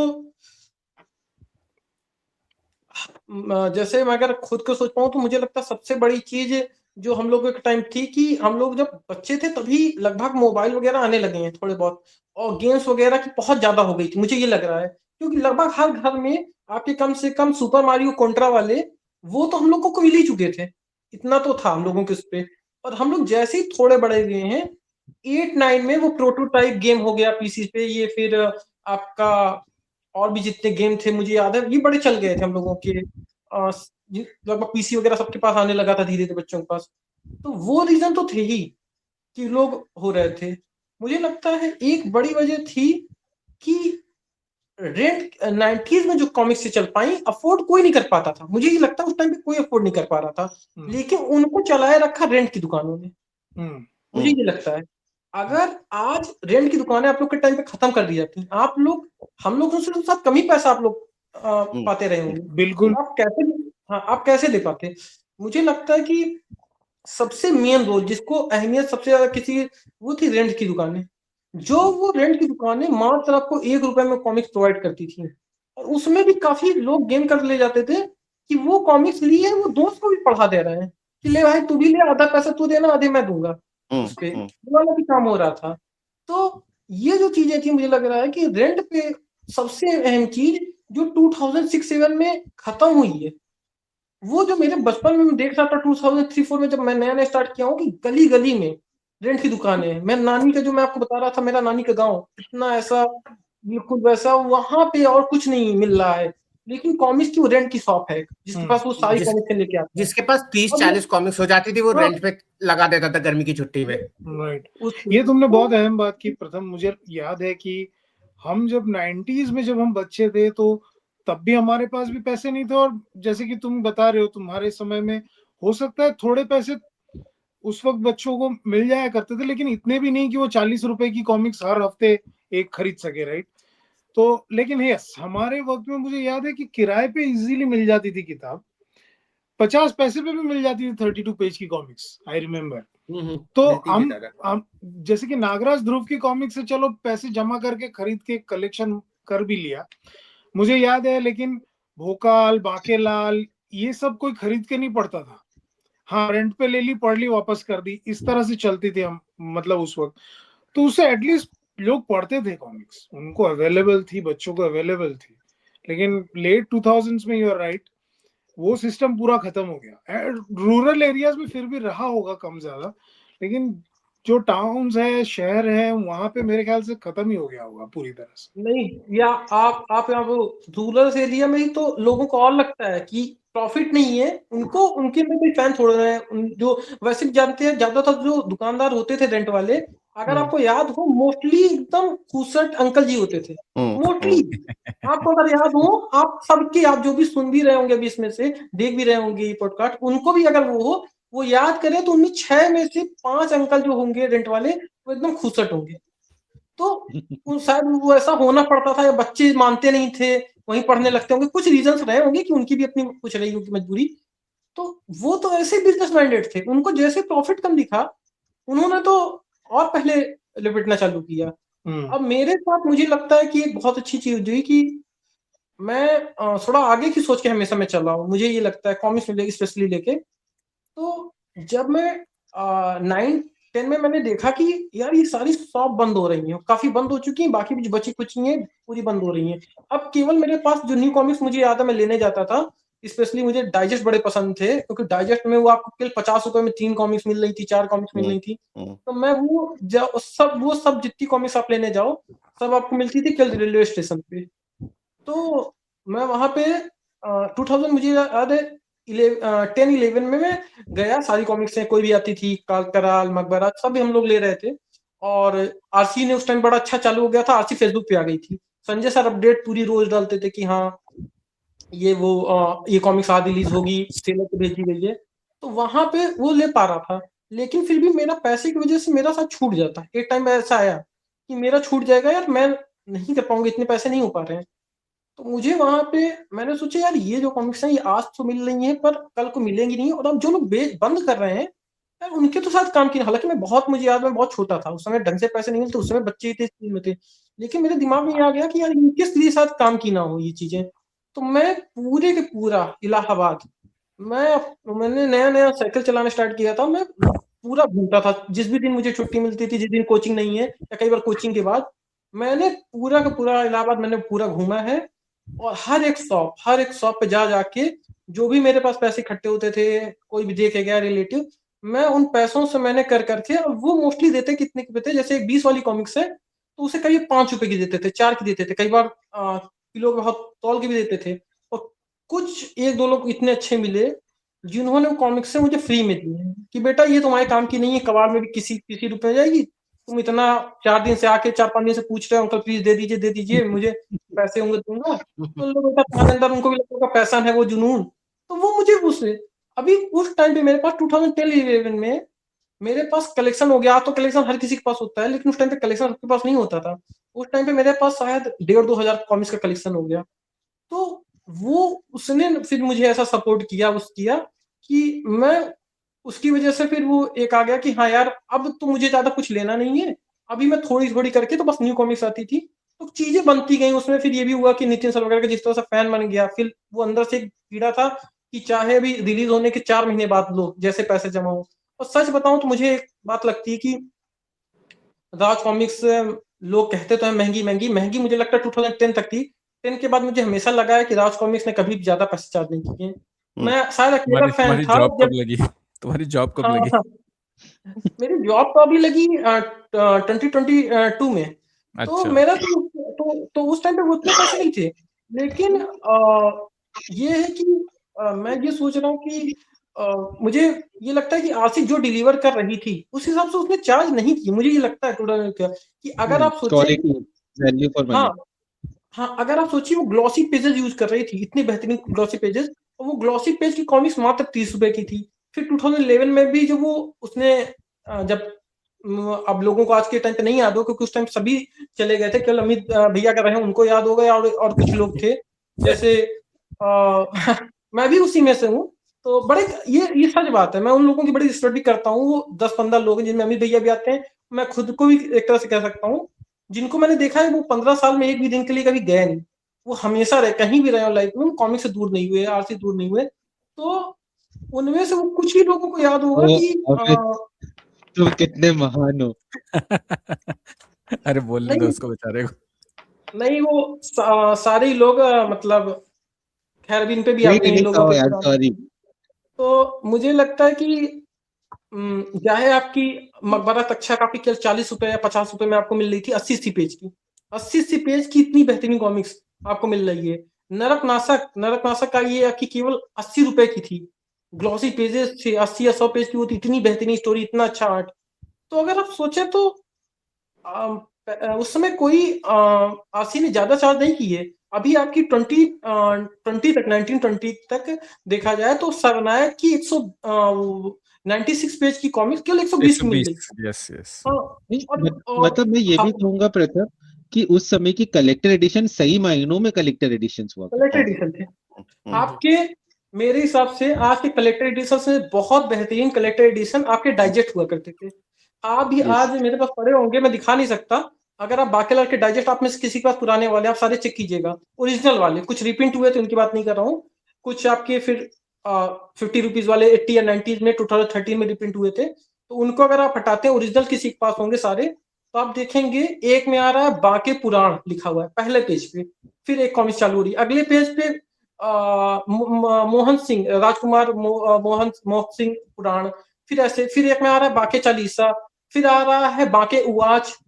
एक एक कॉमिक्स पे हम लोगों को उसमें फिर आता था कि कॉमिक्स कौन से ईयर में रिलीज हुई है वो लिखा होता था, इसका सिनॉप्सिस क्या है वो लिखा होता था। फिर आपके पांडा सर बेहतरीन बेहतरीन बाकी उवाच के साथ उन्होंने बढ़िया बढ़िया आर्ट बना रखे होते थे उस पे, और आपको सबके कवर इंक्लूड है, सबकी कवर भी अंदर इंक्लूड है कुछ भी। तो मेरे हिसाब से एक कलेक्टर एडिशन आप देखा जाए तो बहुत ही कम प्राइस का एक कलेक्टर एडिशन ही था डाइजेस्ट जो आ रही थी। आप भोकाल की देख लीजिएगा, उसमें हेमंत सर ने, अगर आपको भोकाल 1-2 आपके पास हो तो उसमें हेमंत सर के आर्ट आपको बहुत सारे मिलेंगे। हर एक चैप्टर स्टार्ट होने से पहले आपको हेमंत सर का एक आर्ट मिलेगा किसी भी कैरेक्टर का, और कई बार उनके बारे में कुछ ना कुछ लिखा होगा कि कैरेक्टर है क्या, कि सलोनी कौन है, रूपसी कौन है, क्या है सारा। तो मुझे लगता है एक तरह के कलेक्टर एडिशन तो आपके डाइजेस्ट थे, और फिर कलेक्टर एडिशन आए हैं। अगर मैं आपको एक सेकंड में आपको दिखा पाऊँ, मेरे पास ऊपर ही रखा है इसलिए, कि कलेक्टर एडिशन जब आए हैं उसकी शुरुआत होती है नहीं, शुरुआत होती है आपकी महानारायण से, और वो फर्स्ट टाइम 2013 कॉमिक कॉन में रिलीज हुई थी मेरे ख्याल से, या बुक फेयर में, मुझे अभी भी याद वो है। भी सस्ती थी, वो भी 700-800 रुपए हाँ, में मिल रही थी। नहीं 400 की 400 डाइजेस्ट थी, मुझे भी याद है। 450 की आपकी हार्ड कवर थी, बट वो हार्ड कवर में आपका हार्ड कवर में और उसमें आपको अगर आरसी पे 25% डिस्काउंट हमेशा आया था। आपको याद होगा कूपन हम लोग को मिलता था, आज भी मेरे पास बहुत सारे पड़े हैं, तो उसमें आपको 25% कई बार 15% के डिस्काउंट होते थे। तो मुझे याद है अभी भी कि वो मुझे 300 की पड़ी थी उस पे, तो वो 300 की थी। फिर उसके बाद मुझे याद है कि ये आई थी, ये आपकी Yes, पहली पहली वाली वाली, मेरे पास, ये जो ये महंगी पहली वाली है, है। 600 हाँ, या इसमें आज 700 की थी। देखिए, हाँ, ये संजय सर के अभी भी होंगे 26/6/2014 इस पे। तो ये इस तो मुझे लगता है, अब इसके साथ मैं आपको दिखा नहीं सकता अंदर रखे हैं, मुझे मिला था एक शादी का कार्ड, बहुत ही फनी था, बहुत अच्छा था, अगर किसी को याद हो तो। नागराज उपलब्धि की शादी का कार्ड, एक नागार्ड पुस्तिका है, वो तो Yes. मेरे हिसाब से सबसे कलेक्टिबल आइटम, बहुत बेहतरीन चीज है वो। सिक्के नागार्ड थे, पुस्तिका, कॉइन में मिला था हाँ, ना, कॉइन कालजयी भी वाला। थे। हाँ, फिर उसमें था कि एक आपका साथ कॉइन्स भी थे क्या, जहां तक मुझे याद है, कोई देव कॉइन्स Coin- कालजयी वाला कॉइन था, और ये केचुड़ी कॉइन्स वाला साहब कॉइन्स था, हाँ हाँ, कोई कॉइन्स भी थे, वो था। और उसके अलावा और भी कुछ थे, और कुछ गिफ्ट थे। हाँ, एक नागार्ड का पोस्टर भी था, शायद इसी आर्ट का, मेरे ख्याल से इस आर्ट का ही आपका एक पोस्टर था, और कोई चीजें। तो अगर आप सोचे तो कलेक्टिबल तो ये होती थी असली मेरे पास। मैं जब ये आई थी तो उस टाइम पे मुझे लगता था यार मेरे पास तो ओरिजिनल नागार्ड है, 2007 से लेकर 2009 तक मैंने कलेक्ट किए हैं, हर एक पार्ट आता गया, मैं लेता गया, तो मेरे पास आज भी सारे वो पड़े हैं, वो भी मिंट कंडीशन में, क्योंकि मैं ही अकेला पढ़ने वाला। तो मुझे था कि मैं क्यों लूंगा, ये सब क्या है भाई। उसमें लगता था 600 रुपये, और कौन देगा 600 भाई, मेरे पास तो मैंने पता 50 में ले रखी है। बट जब ये मैं चीज आई, थोड़ा सा वापस एक दादा के क्वेश्चन पे आ जाते हैं, फिर आगे बढ़ेंगे। दादा का वो हाँ हाँ, सेकंड पार्ट जो दादा का था कि तुम्हारे बाकी दोस्त क्या कर रहे हैं फिर अभी, हैं कोई दोस्त तुम्हारे साथ वाले जो पढ़ते हैं अभी? नहीं, दोस्ती वगैरह तो वही मैंने आपको बताया, जो मेरे साथ हुआ था उसका छूट गया। तो मैं अच्छा। कभी किसी से उसके बाद दोस्ती वोस्ती तो मेरी रही नहीं। मैं बड़ा अलग इंसान हूँ कि मतलब अगर कॉमिक्स में छोड़ दिया जाए तो मेरा वैसे कोई दोस्त नहीं है, मैं बिल्कुल ही वैसे वाला इंसान हूँ। कॉमिक्स में जितना है सारा कुछ अभी वो मतलब रियल लाइफ में ऐसे ही, बस कोई नहीं ज्यादा तो वो फिर नहीं वैसे भी है। ऑब्जर्व नहीं किया तुमने कि कोई और तुम्हारे हाँ, हम उम्र पढ़ रहे एग्जैक्टली। हैं या? बट अगर मैं आपको, मैंने जो उनको बताया कि रीजंस कई सारे थे, उसमें वो था, फिर रेंट भी था आपका, फिर आपका ये भी था कि अम, जो मुझे लगता है कि थोड़ी आरसी के जो मैं दाम पे इसीलिए गया था, मैं उस पर भूल के आगे चला गया। आरसी को जो अचानक से दाम बढ़े थे, वो मुझे तो नहीं लगते थे, पर मुझे लगता है मोस्टली लोगों को के लिए एक बड़ा वो था कि यार ये 20 वाली कॉमिक्स 30 की हो गई है, 30 की 50 की हो गई है। उस टाइम पे एक बड़ी बात थी, मुझे लगता है बहुत लोगों के लिए, खुद क्योंकि स्टार्ट में मेरे लिए भी थी। मुझे लगता है 2013 के बाद मैंने रियलाइज किया कि आरसी कितनी मेहनत करती है, खासकर जो उसका डार्क ईरा गया है 2011-12 वाला। मुझे लगता है उसके बाद, क्योंकि उसको आरसी को ग्लॉसी पेजेस छोड़ने पड़ गए थे बीच में, लोगों को नहीं याद होगा, तो उसे ग्लॉसी पेजेस छोड़ के इवन उन्होंने फ्लैट कलरिंग भी ट्राई की थी बीच में, एग्जैक्टली इफेक्ट्स मैं वगैरह कहने जा हटाने। रहा था कि उन्होंने तक्षक में फ्लैट कलरिंग की थी, और एक कॉमिक्स कोई और थी, मुझे याद नहीं आ रहा है, 2 या 3 कॉमिक्स में फ्लैट कलरिंग की गई थी, जिसका रीजन जब हम लोगों ने पूछा था तो आया कि प्राइस कट। प्राइस वो थोड़ी कॉस्ट कटिंग करनी पड़ रही, इसलिए हम फ्लैट कलरिंग करवा रहे। लोगों को लगा था अरे क्यों करवा रहे, उन्होंने किसी तरह सर्वाइव करके हमको कॉमिक्स से तो दी, वो तो सोचना चाहिए। तो आशी के वो दिन जो थे वो बड़े ही वैसे जा रहे थे, हम ही गिनती को लोग थे उस टाइम पे, तो मुझे याद है बड़े ही थोड़े से लोग, और कोई वो नहीं था। तो वो टाइम पे आरसी ने जिस तरह से वो किया, तो मुझे शायद उसके बाद मेरा वो पर्सपेक्टिव चेंज हुआ, बट बहुत लोगों के लिए वो एक बड़ा वो था। और 2012 के बाद भी जो प्राइस बढ़े हैं, जैसे मुझे याद है कि शायद 160 रुपीज का जैसे 160 या नहीं 220 रुपीज या कुछ का आया था मैंने माना ध्रुव को 2013 और 14 में, उसका कलेक्टेड एडिशन। कलेक्टर एडिशन इतना बढ़िया कलेक्टेड एडिशन था, और उसके लिए अगर आपको आज भी याद हो जो हल्ला कटा था, जो बवाल हुआ था कि अरे आरसी लूट रही है, ये क्या कर रही है। उसने एक महामानव की गवाही ही तो डाल दी है 20 पेज की वो छोटी सी, उसके लिए इतना चार्ज करेगी। अरे देखो अभी भी मैंने मारा ध्रुव के दोनों पार्ट के रिप्रिंट आरसी वेबसाइट पे पड़े हैं 30 रुपए में, हम उसको नहीं ले लेंगे। तो वो चीजें चल रही थी कि यार तो उसे बहुत हल्ला कटा था, और आरसी को तो कई बार क्लियरिफिकेशन देना पड़ता था, कहती थी कि यार प्लीज हम वो समझिए। कई बार तो आरसी ने बेचारी ने उसे कुछ लास्ट टाइम में फ्री गिफ्ट ऐड करने पड़ जाते थे, तब भी लोग बेचारी कहते थे एक पन्ने का कॉस्ट निकाल के दे देते थे, हाँ, एक पन्ना इतने का पढ़ना चाहिए। बेचारी से आप मुझे आरती सिंह याद आ गई। अरे आरती सिंह को तो फिर आरती सिंह ने तो मेरे हिसाब से अच्छे खासे फैंस जो खोए हैं, जो कि मैं देखता था कि लंबे टाइम से जुड़े थे, जो बड़े अच्छे फैंस होते थे, वो आरती सिंह नहीं गवाए हैं। मतलब 20% तो आरती सिंह का योगदान है, 20% एटलीस्ट 20%। जेन्युइन फैंस 50% गए उनकी वजह से, जो कि एकदम पुराने वाले से बहुत टाइम से जुड़े थे। वो 2017-18 में आप याद ही होगा कि उस टाइम पे अचानक से आरसी के अंदर से, मतलब बहुत लोगों को तब तक खबर नहीं हुई थी, मुझे तो पता चल गई थी कुछ लोगों से कि आपस की कुछ इनमें चल रहा है, थोड़े से मतभेद हैं कुछ है। अरे और अपने उसमें दालमोट से पहले तो अपना ये फैन क्लब ग्रुप ही था ना, इंडियन कॉमिक्स हाँ यूनिवर्स फैन, उधर भी तो हाँ, काफी लोग ओपनली बोल देते थे कि इनका चल रहा है, बट कोई यकीन नहीं करता था तभी। अरे मेरा तो ये है ना, मैं पिछले 15 साल से हर एक आर्टिस्ट राइटर के टच में हूँ सब, तो मुझे तो इतनी चीजें अंदर की पता है कि भी मुझे लगता है कि मैं उनमें से 20% भी आज अगर बता दूं पब्लिक में, तो फिर तुम्हारे नाम की आगे सुपारी के निकल लोगों की जाएगी। नफरत हो जाएगी, सीधी सी बात प्रथम है, एक नफरत हो जाएगी। मेरे बट जैसा बट फैंसी जो नफरत नहीं कर रहा है, वरना आपको अंदर की चीजें ज्यादा पता चली तो नफरत, जो इसलिए मैं नहीं और बताता कि क्यों छोटी सी कम्युनिटी, क्यों ही लोगों को बता के उनका मूड खराब इस करना। इस बस दादाजी ये बात सुन सवाल के में जीत भाई के चेहरे पे खुशी आ गई, इस बट पॉडकास्ट का उनको मिल गया उद्देश्य। मिल गया उद्देश्य। बट प्रथम एक बात बताओ, दादा के जिस इंदिरा भाई, क्वेश्चन को थोड़ा सा हाँ हाँ वही मैं पूछने वाला था टच बेस आगे करते करने हुए, के लिए कि हाँ दादा ने जैसे बताया कि आरसी मतलब जैसे कॉमिक्स पढ़ते हैं कि, और तुमने बताया कि आरसी ने कैसे फैन बेस लूज किया, क्या क्या रीजन थे। बट उसके बाद भी अगर मैं देखूं, मैं अपने पॉइंट ऑफ व्यू से जब मैं जुड़ा था, उसके बाद आरसी की बहुत अच्छी अच्छी सीरीज है। जैसे तुमने बताया कलेक्टर एडिशंस, उसमें जो भी मिलते थे, सर्वनायक, डोगा की राजरा नीरमूलक, के बचपन। ठीक है, फिर ये हमारा अनुपम सिन्हा का बालचरित, नरक नाशक, ये सब मतलब एक आरसी का जो एक नया रूप, अगर मैं सिर्फ आरसी के पर्सपेक्टिव से बात करूं, एक बहुत बड़ा नया चेंज बोलो, नया रूप, जो फैंस को beat story writing, product packaging, सब तरह से, मतलब एक एक दूसरे तरह का आरसी। उसके बाद भी आरसी से उतने फैन जुड़ क्यों नहीं पाए? क्योंकि मुझे लगता है वो टाइम अगर मैं पकड़ूं, क्योंकि मैं 2000 आई थिंक 12 से मैं 15 का बात कर रहा था, उसके बाद मैं बाहर आ गया था। आरसी बहुत अच्छे तरीके से कॉमिक्स दे रही थी, अच्छे प्रोडक्ट्स निकाल रही थी, और मुझे याद है नरक नाशक 1.5 साल में खत्म हो गया था पूरा सीरीज, निर्मूलक भी पैरेलली खत्म हो गया था। तो क्या रीजन था कि आरसी से बाकी फिर जुड़ नहीं पाए? इसका तो मुझे लगता है कि मैंने बहुत बार जवाब देने, और मैं शायद इसी के लिए मैंने इतने सालों तो जो काम किया मैंने शायद इसी के लिए किया था, फैंस को जो समझाना होता था। आरसी फैंस में जो सबसे बड़ी कमी रही हमेशा ना, और आरसी में भी काफी हद तक मैं आरसी को भी जिम्मेदार दूंगा, आरसी में खुद, कि उसने सोचा कि हमेशा हमें फैंस ने सोचा हमें हमेशा बच्चों वाली कॉमिक्स चाहिए, और आरसी ने सोचा हमें हमेशा बच्चों वाली कॉमिक्स देनी है। और उसके साथ साथ फैंस ने कभी भी चेंज, जो चल मैं स्टोरीज की बात नहीं कर रहा हूँ कि बच्चों वाली story, but change means art change हो रहा है, स्टोरी टेलिंग चेंज हो रही है, कुछ चेंज को एक्सेप्ट नहीं किया जब आरसी ने कोशिश भी की उस पर। तो जिसके लिए मतलब मेरा सबसे ज्यादा मेरा यही वही रहा है, मैं कितनी मैंने शायद आज तक 100-200 पोस्ट कर रखी होंगी, इतने लोगों को समझाया, उनमें एक लाइन मेरी हमेशा आती थी कि भाई प्लीज चेंज को एक्सेप्ट करो, वरना लाइफ में हर जगह तुम सफर ही करोगे अगर नहीं करोगे। कॉमिक से मैंने बहुत अच्छा ही सीखा है कि अगर नहीं करोगे तो एक पेन रहेगा हमेशा, अंदर से कुड़ते रहोगे कि यार ये चीजें क्यों नहीं हो रही, मेरे हिसाब से क्यों नहीं, जबकि नहीं होगी, चीजें चेंज होंगी।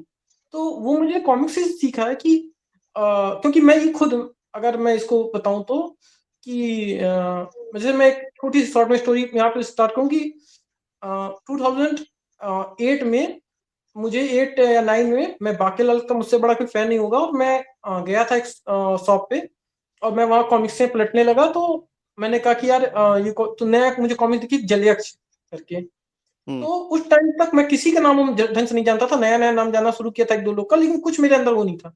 लेकिन मैं इतना जान चुका था कि यार ये जो बेदी जी करके लिखा होता है, बाकीलाल के जो भी हैं, जो भी इनके बाकीलाल बनाने वाला उनका जो भी कुछ है, वो पिता भगवान जो भी कह लो, वो भाई ये बेदी जी करके कुछ लिखा है। कोई उतनी समझ नहीं आई थी कि हाँ एक आर्टिस्ट होगा बनाता होगा, लेकिन कुछ हद तक आ गया था। मुझे था कि लाइफ मुझे इससे मिलना है, ये इंसान जो भी है इनसे मुझे मिलना है। और वो जलियस का पेज पढ़ते हुए मुझे याद, मैं शॉप पे मैंने वो पढ़ा ग्रीन पेज, उसमें देखा बेदी जी की फोटो थी, पहली बार उनकी फोटो देखी, वो खबर यही थी कि उनकी डेथ हो गई, और मैं रोने लगा उस पे, मतलब आंसू ऐसे गिरने लगे। तो वो अंकल पूछ रहे हैं कि क्या हो गया बेटा, क्या हो गया? तो मैंने बोला कुछ नहीं। तो मैं वो कॉमिक्स लेके मुझे था कि इतनी मुझे अंदर से कह लीजिए गुस्सा आई या कुछ आया कि क्या उस पे। मैंने कहा कि यार बेदी जी नहीं रहे ना, अब मैं बाकीलाल बेदी जी के अलावा कुछ पढ़ूंगा नहीं, मेरा ऐसे आ गया। और मेरा था कि बाकीलाल बेदी जी का सारा कलेक्ट करना है, मुझे बाकीलाल की हर एक कॉमिक्स चाहिए, हर एक कलेक्शन में होनी चाहिए बेदी जी की, वो है। तो मैं करने भी लगा वो काम कि हाँ मैं जो भी पाता था। तो रेलवे स्टेशन पे मुझे याद है, मैं 2010 या 11 में जब गया, तब तक मैं कहीं भी दिख जाती थी, एक आध कॉमिक्स इक्का दुक्का ही आई थी, वो नानिया और एक आध दो आई थी पांडा सर की। तो मैं नहीं वो हो रहा था, मैंने बोला यार मैं नहीं वो पढ़ने वाला, कुछ भी अगर अलग है तो। मुझे नफरत सी थी, मैं वो नाम देख के, अलग आर्ट देख के मुझे नफरत हो रही थी कि मैं काश इसे कोई बंद कर दे, बाकीलाल आज ही बंद हो जाना चाहिए, अब आगे आएगी। मतलब इतनी बेवकूफी, एक मेरे ख्याल से बहुत लोग अभी भी देखता हूँ ऐसे ही करते रहते हैं, वही कि बंद ही हो जाए। और क्लासिक नागराज क्यों गया, और अनुपम सर ने क्यों लिया नागराज को? क्लासिक नागराज उसी समय बंद हो जाना चाहिए था, पर अनुपम सर उसको हाथ में नहीं लेते, नहीं नहीं उस पे। तो लोगों की ये चलते, तो वही मेरा हाल था। मैं बोला भाई पढ़ूंगा ही नहीं। बट मुझे याद है कि एक कोई कॉमिक थी पांडा सर की, और मैं काल कराल लेने गया था, नई नई आई थी, बड़ी उसकी हाइप थी काल कराल की बड़ी, उस पे मैं काल कराल के बगल में ही पड़ी थी, और शायद 3 तिगाड़ा कॉमिक्स या कोई कॉमिक्स थी, और मैंने उसका पहला पेज ऐसे पलट के देखा, तो मुझे वो पढ़ के काफी हंसी आ गई, 1 या 2 पेज पढ़ के। मैंने बोला यार ट्राई देते हैं, पढ़ी। मुझे वो आर्ट थोड़ा अलग तरह का वो अच्छा लगा, लेकिन अंदर से नफरत किए बैठा हूँ, अच्छी लग रही फिर भी वो किए बैठा हूँ। फिर मैं धीरे धीरे मैंने केवल केवल जो नितिन सर वगैरह की वजह से कि यार इनकी स्टोरी अच्छी है, मैंने खुद से ये 2-4 महीने में रियलाइज किया कि यार ये गलत है, अगर मैं चेंज को एक्सेप्ट नहीं करूंगा तो वो करके मैंने खुद जब रियलाइज किया है। उसके बाद फिर आज मेरे हिसाब से मैंने पांडा सर पे मैंने बहुत कही, अगर आप फेसबुक पे जाके आरसी ग्रुप में करें तो पांडा सर पे मैंने बहुत अच्छी अच्छी पोस्ट लिख रखी है, मैं चाहूंगा पढ़िएगा अगर होगा तो। मैंने उसमें अच्छे से बता रखा है कि किस तरह से पांडा सर ने कितना किया, और पांडा सर को लोग काफी, बहुत सारे आर्टिस्ट को समझते हैं उनके पास कुछ काम नहीं है। मतलब मैं आपको उसके लिए बता दूं कि एक शो आता था FIR करके, उसके स्टोरी बोर्ड सुशांत पांडा सर ने पांडा बनाए जी। हुए हैं। हम्म, फिर भाभी जी घर पे करके, आप पता नहीं आप लोगों ने देखा है, नाम सुना है कि अरे नहीं, क्या बात तो कर है रहे हो तुम? भाभी जी घर पे भाभी कैसे जी नहीं? घर पे है कि स्टोरी बोर्ड सुशांत पांडा सर ने बना रखे हैं, यस स्टोरी यस। बोर्ड। मैं आपको मतलब ये अंदर की चीजें, कोई आर्ट, ये सब आर्टिस्ट इतने बेचारे अच्छे हैं कि आके अपनी बड़ाई भी नहीं करते, बताते भी नहीं है कि हमने क्या क्या काम कर रखा है। पर मुझे पता है, तो मैं देखता हूँ कई बार उनका, मैं मानता हूँ उन्होंने ड्रेसिंग की, कुछ उन्हें अच्छा नहीं लगा करो, लेकिन हमेशा ही उनकी बुराई करो। यार उन्होंने दिया है, बाकीलाल उनके लोगों कोई नहीं संभाल पाता। मैं मानूंगा कि जो आप बहुत सारे, जो आप लोगों में से ही बहुत लोग जिन्होंने पुराना बाकीलाल पढ़ा है, वो इस वाक्याल को जल्दी नहीं कर पाएंगे। लेकिन अगर आप ढंग से समझिए तो जितने न्यू वे में थोड़ा सा ह्यूमर डालते हुए जिस तरह की स्टोरीज बाकीलाल की उन्होंने दी, और कोई ना दे पाता, क्योंकि बाकीलाल को कोई जबरा फैन उनके जैसा हो, बेदी जी का कोई जैसा फैन हो। मतलब मुझे याद है एक बार हम लोगों की रात को 2 या 3 घंटे बात हुई थी केवल इस पे कि बेदी जी पे, पांडा सर से बहुत साल पहले। मैंने एक सवाल पूछा था, क्योंकि बेदी और बोधी पढ़ते हुए मैं हंस रहा था, रो रहा था, ये पहली बार ऐसा हुआ था कि कॉमिक्स पढ़ते हुए, क्योंकि मतलब किस्मत कहिए कि मेरी लाइफ की जो फर्स्ट कॉमिक थी खोदा शैतान, उसका रेफरेंस, उसका एक पेज उसमें है, बेदी और बोधी में है, जिसमें बेदी जी खुद खड़े हुए, वो मेरी पहली लाइफ की बाकी कॉमिक्स है। तो मुझे वो ऐसा लगा कि बेदी जी खुद बात कर रहे हैं, उसमें है ही कि बेदी जी खुद आके बात कर रहे हैं, कह रहे हैं संजय सर वगैरह थे, वो जो प्यून होता था RC ऑफिस का, एक राज करके क्या नाम था उसका, वो उससे बात कर रहे हैं, और विवेक मोहन सर का कह रहे हैं क्यों बे ये क्यों कहानी बना, मतलब बड़ी बहुत ही फनी कॉमिक्स थी और उतनी ही इमोशनल। और लास्ट में वो जो एक लाइन आती है कि सब कुछ खत्म होके भी बेदी और बोदी के दरमियान कुछ बाकी है, तो मैं तो वहाँ पे वो हो गया था। तो मेरे लिए इतने दिल के करीब बेदी बोदी, तो मैंने पूछा था सुशांत सर से, मैंने बोला सर ये आपको कैसे आया? तो उन्होंने कहा कि प्रथम तुमको मतलब बाहर तो वैसे क्या बताना, लोग हंस भी सकते हैं वो भी कर सकते हैं, और तुम तो इससे फैन हो, तुम्हें बिल्कुल तुम समझ सकते हो। बोले मैं एकदम सच बता रहा हूँ कि बेदी और बोदी मुझे सपने में आई थी। और मैं उन्होंने बताया, मेरे रोंगटे खड़े, उन्होंने बोला मेरे सपने में आई थी कि बेदी जी कह रहे हैं कि आए हुए हैं, बोल रहे हैं मुझे बाकीलाल के साथ करके बना। और वो बड़ी अच्छी स्टोरी, बड़ी लंबी स्टोरी है, उतना मैं नहीं जा सकता, लेकिन उन्होंने वो करते हुए इसको उन्होंने बोला इसको कि इसको कहते हैं ना, कुछ कहानियां खुद लिख जाती हैं अपने आप को, राइट? मैनिफेस्ट शामिक ने भी हमारे एक पॉडकास्ट में बोला था कि तारानाथ कि तांत्रिक उसने सोचा नहीं, बस वो उसके दिमाग में आता गया और वो लिखता चला गया। तो बोले मैं हम्म, उन्होंने बोला अगर मैं बता दूं तो लोग हंसे, अजीब मानेंगे कि यार ये क्या ही बोल रहा है, तो बोले मैं नहीं बोल सकता। लेकिन उन्होंने मुझे बताया, मैं इसलिए मुझे लगता है कि मुझे तो करना चाहिए, मुझे लगता है कि उन्होंने वो बताया कि सपने में, तो मुझे मेरे लिए और स्पेशल हो गई है। मैंने बोला यार ये तो फिर और स्पेशल हो गई है, जैसे बेदी जी खुद एक तरह से कह रहे हो। तो अभी क्या है कि मेरे लिए, मैं उस टॉपिक आपके वाले पे आता हूँ जसीर भैया के, अब मेरे लिए वो था कि मैं इनको करूंगा नहीं। अगर मैंने उनकी ना पढ़ी होती पांडा सर की, सोचिए मैं बेदी और बोधी ना पढ़ता, मैं कितनी चीजें मिस करता, मैं कितनी गलत उस पर होता अगर मैं सोचता कि मैं चेंज एक्सेप्ट नहीं करूंगा। पर लोगों ने जब नितिन मिश्रा, क्योंकि 2010-11 के बाद अनुपम सर का कुछ आया ही नहीं, एक बालचरित को अगर आप हटाओ तो कुछ नहीं आया है। एक अलादीन आई थी, अलादीन से ज्यादा उस नैनो समय शायद, हाँ अलादीन का आपको याद होगा, अलादीन पे अच्छे अच्छे अनुपम सर के फैन के रिव्यू आए थे, पोस्ट आई थी कि अनुपम सर को अब अलविदा कह देना चाहिए, प्लीज हम लोगों को मत पकाया। ये जो जबरे फैन थे कैडेट, अलादीन और उसके टाइम पे इतना हो गया था, और सबसे आज तक उनकी घटिया कॉमिक्स करा दिया गया। जबकि मैं झूठ नहीं कहूंगा, मुझे अनुपम सर की कई और कॉमिक्स एवरेज लगी हैं, लेकिन अलादीन मुझे लगता है उस टाइम पे एक अच्छा ही कॉन्सेप्ट था कि उन्होंने स्मार्टफोन लेके थोड़ा सा उसे ट्राई किया। मैं मानूंगा उतनी अच्छी नहीं थी, लेकिन इतनी खराब कहीं से नहीं थी। मैं कहूंगा कि जितनी उसकी धज्जियां उड़ाई गई अलादीन की। और उसके बाद नैनो तो मैं मानूंगा, हाँ सच में नैनो तो फिर, लेकिन ये भी देखा जाए कि ये उस टाइम की लास्ट वन शॉट थी। वन शॉट आनी वो 2013-14 में आई है कुछ और बंद हो गई, तो मैं one shot, last one shot बड़ी इज्जत देता हूँ सारी, कि यार ये जितनी वन शॉट आ रही थी बढ़िया था भाई, आ तो रही थी कुछ वन शॉट। तो मैं, अब क्या है कि अगर अनुपम सर को आप हटा दो, दो आई पिट गई, बालचरित को आप हटाई तो 2014 के लास्ट में प्री ऑर्डर आया था दिसंबर में, और जनवरी में प्री ऑर्डर डिस्पैच होना चालू हुआ था हंटर्स का, मुझे भी याद है। 15 तक आई है, 15 का अगर आप हटाओ तो अनुपम सर के तो 5-6 साल कुछ नहीं है, बाद में भी बालचरित को हटा दो तो कुछ नहीं, तो थे कौन? केवल और केवल आप मंदार जी की वो सिटी विदाउट ए हीरो एक ले लो, और अभिषेक सागर भैया की आप वो ले लो एक्स और अल्टर ईगो ले लो, और वो काफी अच्छी थी मेरे हिसाब से। मैं मतलब हेमंत सर की जो फैन बना स्टार्टिंग में, उसमें अल्टर ईगो भी आती है, क्योंकि मैंने पहली बार ऐसा वो देखा, कमांडो ध्रुव देखा कि हाँ यार ये कमांडो ये मारेगा तो खून निकलेगा मुंह से, वो वाला मेरे अंदर आ गया, जेन्युइन लग रहा है भाई ये तो मैं ऐसा अल्टर को, स्टोरी भी काफी बढ़िया थी। और जिस तरह, तो अब अगर उनको मैं हटा दूं तो केवल नितिन सर, हेमंत सर थे। सबसे बड़ी जो वजह रही है, जो इंद्रशीष भैया भी जो है और दादा के बीच सवाल है, जो लोग नहीं कनेक्ट कर पाए, जो नहीं हो पाया, उन्होंने चेंजेस सेट नहीं करना चाहा। उन्होंने कहा नहीं नहीं ये बस, नितिन सर को कितनी ही, मतलब मैं बोलना नहीं चाहता हूँ, सारे कितने सब पढ़े हैं आप उसके, आपने देखे होंगे, लोगों को आज लगता होगा कि नरक नासा को एक्सेप्ट किया। मैं भी देख रहा था एक पॉडकास्ट था शायद, वो जो कॉमिक्स एनिमल वाले भैया हैं उनका, या क्या नाम है उनका, मैं नाम लिया, वो संजय सर से मैं देख रहा था, जो संजय सर का पॉडकास्ट है कुछ लेने गया था, उसमें बोले कि नरक नासा की जो अभी आपका आया वो थे, या कोई और तो मुझे याद नहीं करेक्टली थे, और उन्होंने कहा कि जो आपका ये आया है देखिए कितना चल गया, कितना ये आपने नया लॉन्च किया पर बढ़िया। तो मुझे हंसी आई, मैंने बोला आपको नहीं पता है, वो नहीं चला था, उससे ज्यादा नरक नासा पढ़ने से ज्यादा कोई सीरीज नहीं पिटी है। उसकी कलेक्टर एडिशन जब 2020 में फैब में बंद हुआ है आरसी स्टोर, तब तक उसके कलेक्टर एडिशन स्टॉक में भर भर के पड़े थे, करेक्ट, भर भर के पड़े थे। आज भी वो मनीष जी जो कर रहे हैं, जो निकाल रहे हैं पीछे से, तो उसमें आज भी मार्केट में आ सकते हैं, कुछ टाइम आपको शायद दिख भी जाए, भर भर के पड़े थे। मेरे पास सबकी कलेक्टर एडिशन ही मेरे पास मैंने लिए थे। तो वही है कि ये सारे कलेक्टर एडिशन है। और अब ये क्या है कि कट शॉर्ट इंदिरा भाई वही है कि मैं भी उस टाइम पे था फेसबुक पे काफ़ी एक्टिव 2012-13 के टाइम पे, क्योंकि मेरी जॉब भी लगी थी, मैं खरीदता था।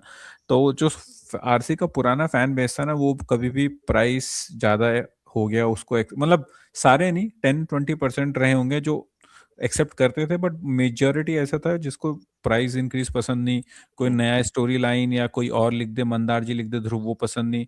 फिर नरक नाशक की तो बात ही मत करो तुम, क्योंकि अगर तुम पहले की बुक्स देखोगे तो वो बहुत रैंडम थी। वो अभी उसका बहुत एक्चुअल बेस फैन वो बेस जीन्स वाला नागराज एक्सेप्ट नहीं होता था।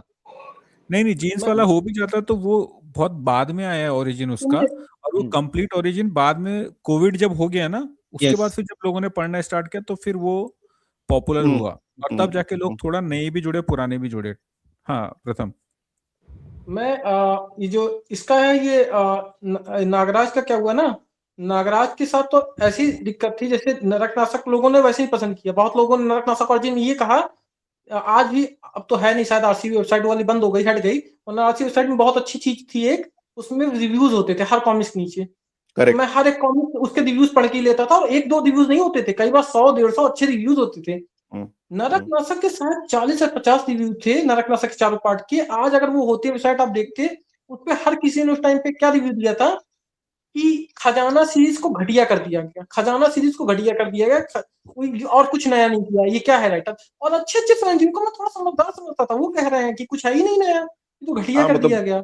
ये थोड़ा सा हाँ, दुख की बात है, क्योंकि जब मैं आरसी से जुड़ा 2011-12 के टाइम, तब मैंने कुछ इनिशियल कॉमिक्स ली थी, तो मुझे उसके टाइमलाइन के बारे में पता नहीं था। जैसे मैंने नेगेटिव्स, विध्वंस, सौडांगी, ये सब अंगारे ली थी।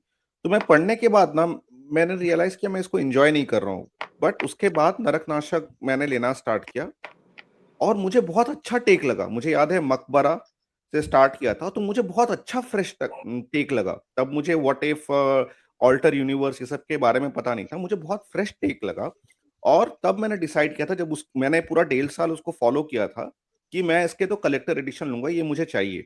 और वो इतनी अच्छी थी, तब मुझे उस टाइम एक्चुअली लगा कि मैं आरसी से कनेक्ट कर पा रहा हूँ। उसके बाद सर्वनायक आई, तो जैसे जैसे ये सब आई, coming back to that, also एक चीज, इस पीक पीरियड में भी, मतलब उस टाइम हो सकता है ये चली नहीं, बट जैसे अभी मैं बात करूं नरक नाशक, ये सब अभी एक कल्ट काइंड ऑफ आरसी के आर्क में आ जाएगी, which made Nitin and Hemant the famous deadly duo what they are right now.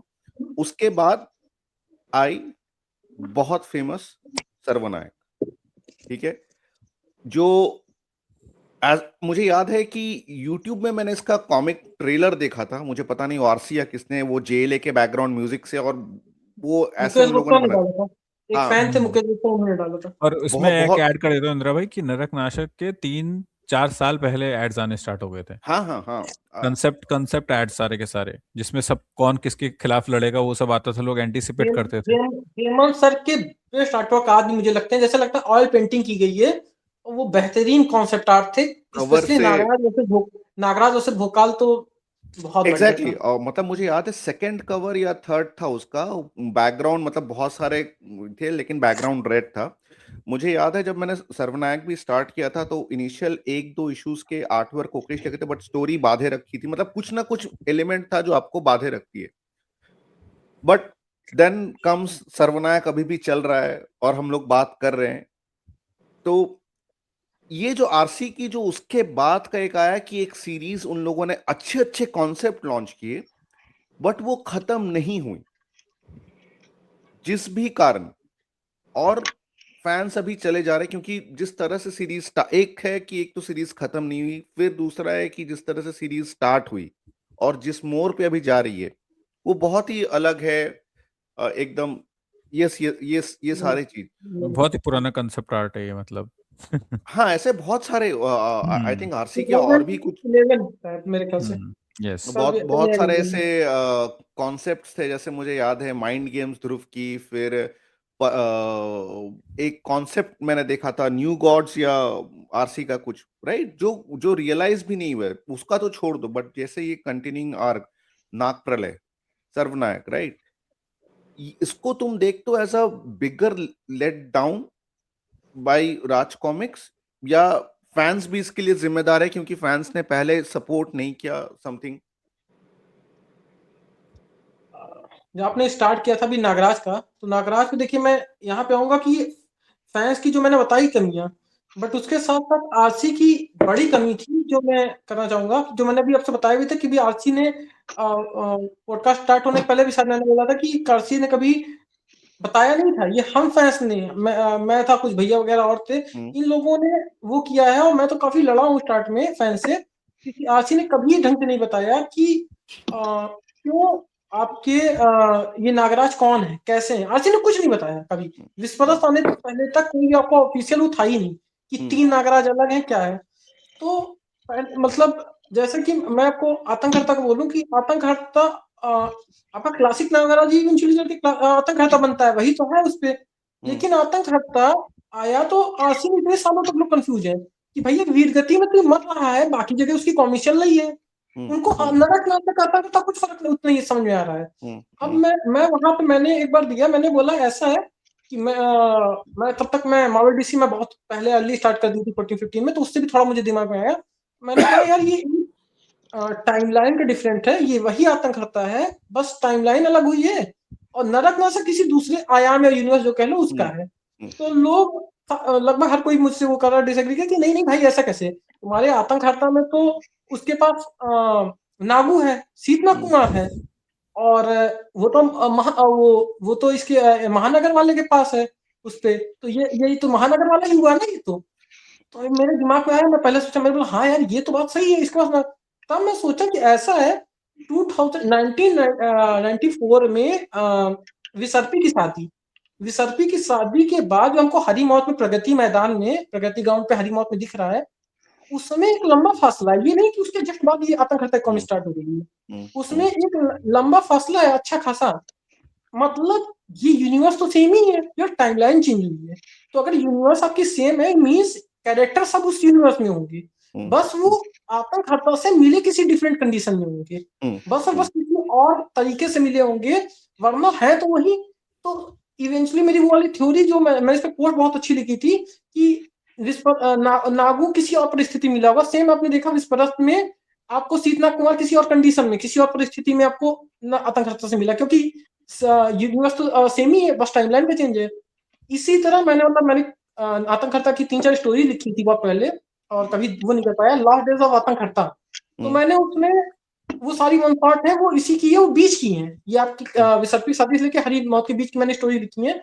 उनमें ये था कि नागू की स्टोरी की नागू से कैसे मिलता है, और तो और बहुत उसमें इतना स्कोप है देखा जाए तो कि आज भी आप अनुपम सर के भी सारे कैरेक्टर उसी यूनिवर्स में होंगे ना, मींस क्राइम किंग भी होगा, आपके और जितने आए थे सारे कैरेक्टर्स होंगे, बस वो आतंकहर्ता किसी डिफरेंट में। और किसी ने अगर एक बात ध्यान आज तक मुझे लगता नहीं दी कि आतंकहर्ता के पास इच्छाधारी पावर वही वाली है 3 सेकंड में बदलने की, मींस आतंकहर्ता से कभी ना कभी किसी मौके पे सी थ्रू भी मिला है, तभी उसने उसकी इच्छाधारी पावर छीनी है, वरना जो क्लासिक नागराज के पास, उसके पास तो इच्छाधारी पावर पूरी थी, उसका तो सबसे बड़ा ब्रह्मास्त्र था इच्छाधारी पावर, कुछ ना चले तो उस पे वो तो अनुपम सर ने मेरे साथ एक अच्छा ही कदम उठाया था। उन्होंने कहा कि यार हम इतना ही पावरफुल कर देंगे तो फिर नागराज के पास हमको स्टोरी देने के बचे क्या, कुछ नहीं हो रहा है तो इच्छाधारी यूज कर लेगा। तो उन्होंने उसके लिए सीथू बना के इच्छाधारी में उसकी पावर छीनी कि भाई हम इसको कुछ मुकाबला करते तो दिखाएं, और जिसका काफी क्लासिक नागराज वाले जो करते हैं विरोध, उन्होंने लास्ट में जाके जब आपकी नागराज के बाद सीरीज में उन्होंने उसको पावर दे दी, नागदंत उसके अंदर समाहित हो गया, उसको सुपरमैन बना दिया, तो लोग आज उसकी बुराई करते हैं कि लोग इसको इतनी पावर क्यों दे दी। आज नंदन सर ने वही काम तो किया था, उन्होंने उसको सोचा कि सुपर ह्यूमन नहीं बनाते, इतना सुपरमैन नहीं बनाते हैं, उसको वो करते थे। अनुपम सर ने कहा किया था वही पहले, तो वो था वापस से तुमको वही चीज देती, तो अब तुमको पसंद नहीं आ रही है उस पर। तो खैर, तो अब वहां पे है कि आतंकहर्ता को इस तरह से, तो अब मेरे लिए तो इजी था, मैंने अपने से समझा वो किया।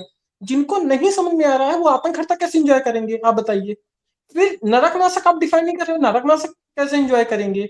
तो आपका नागराज वाले क्वेश्चन के लिए तो ये हो गया कि आरसी की खुद गलती है, कि आपको बताना तो चाहिए। आरसी हमेशा इसमें कंफ्यूज रही, मुझे तो लगता है। एंथोनी 20 साल के लिए मारा था, पर वापस आया है तो ठंडी आग में डोगा उसकी 7 एज का था, वापस आया है तो वो भी डोगा उसकी 7 की एज का है। अरे वो 20 साल के लिए मारा था, तो इसका मतलब है कि अब वो जब वापस आता तो डोगा वगैरह बूढ़े हो गए होते, या थोड़ी तो और उम्र बड़ी होती। तो प्रॉब्लम वही है कि नए लोग तो ऐसे में जुड़ नहीं पाएंगे ना, क्योंकि आपकी लोर इतनी कॉम्प्लिकेट हो गई है एक हीरो की। या तो आप स्टार्टिंग पॉइंट जो आपने नरक नाशक दिया, अगर उसको एज अ रीबूट या कुछ यूनिवर्स में ऐसा दिखाते, जैसे अल्टीमेट यूनिवर्स या एब्सोल्यूट यूनिवर्स चल रहा है राइट, इधर मार्वल और डीसी का, वैसे करके दिखाते तो वो नए लोग जुड़ते। ऑब्वियसली डीसी मार्वल बताती है कि ये उनका है कि हाँ भाई बता रखी है कि डिफरेंट मल्टीवर्स का है, इसका है। आपने कभी एक शब्द नहीं बोला, आपने नागान के नाम पे आपने जो गंदगी मचाई है, अच्छे वर्ड नहीं यूज करना चाह रहा।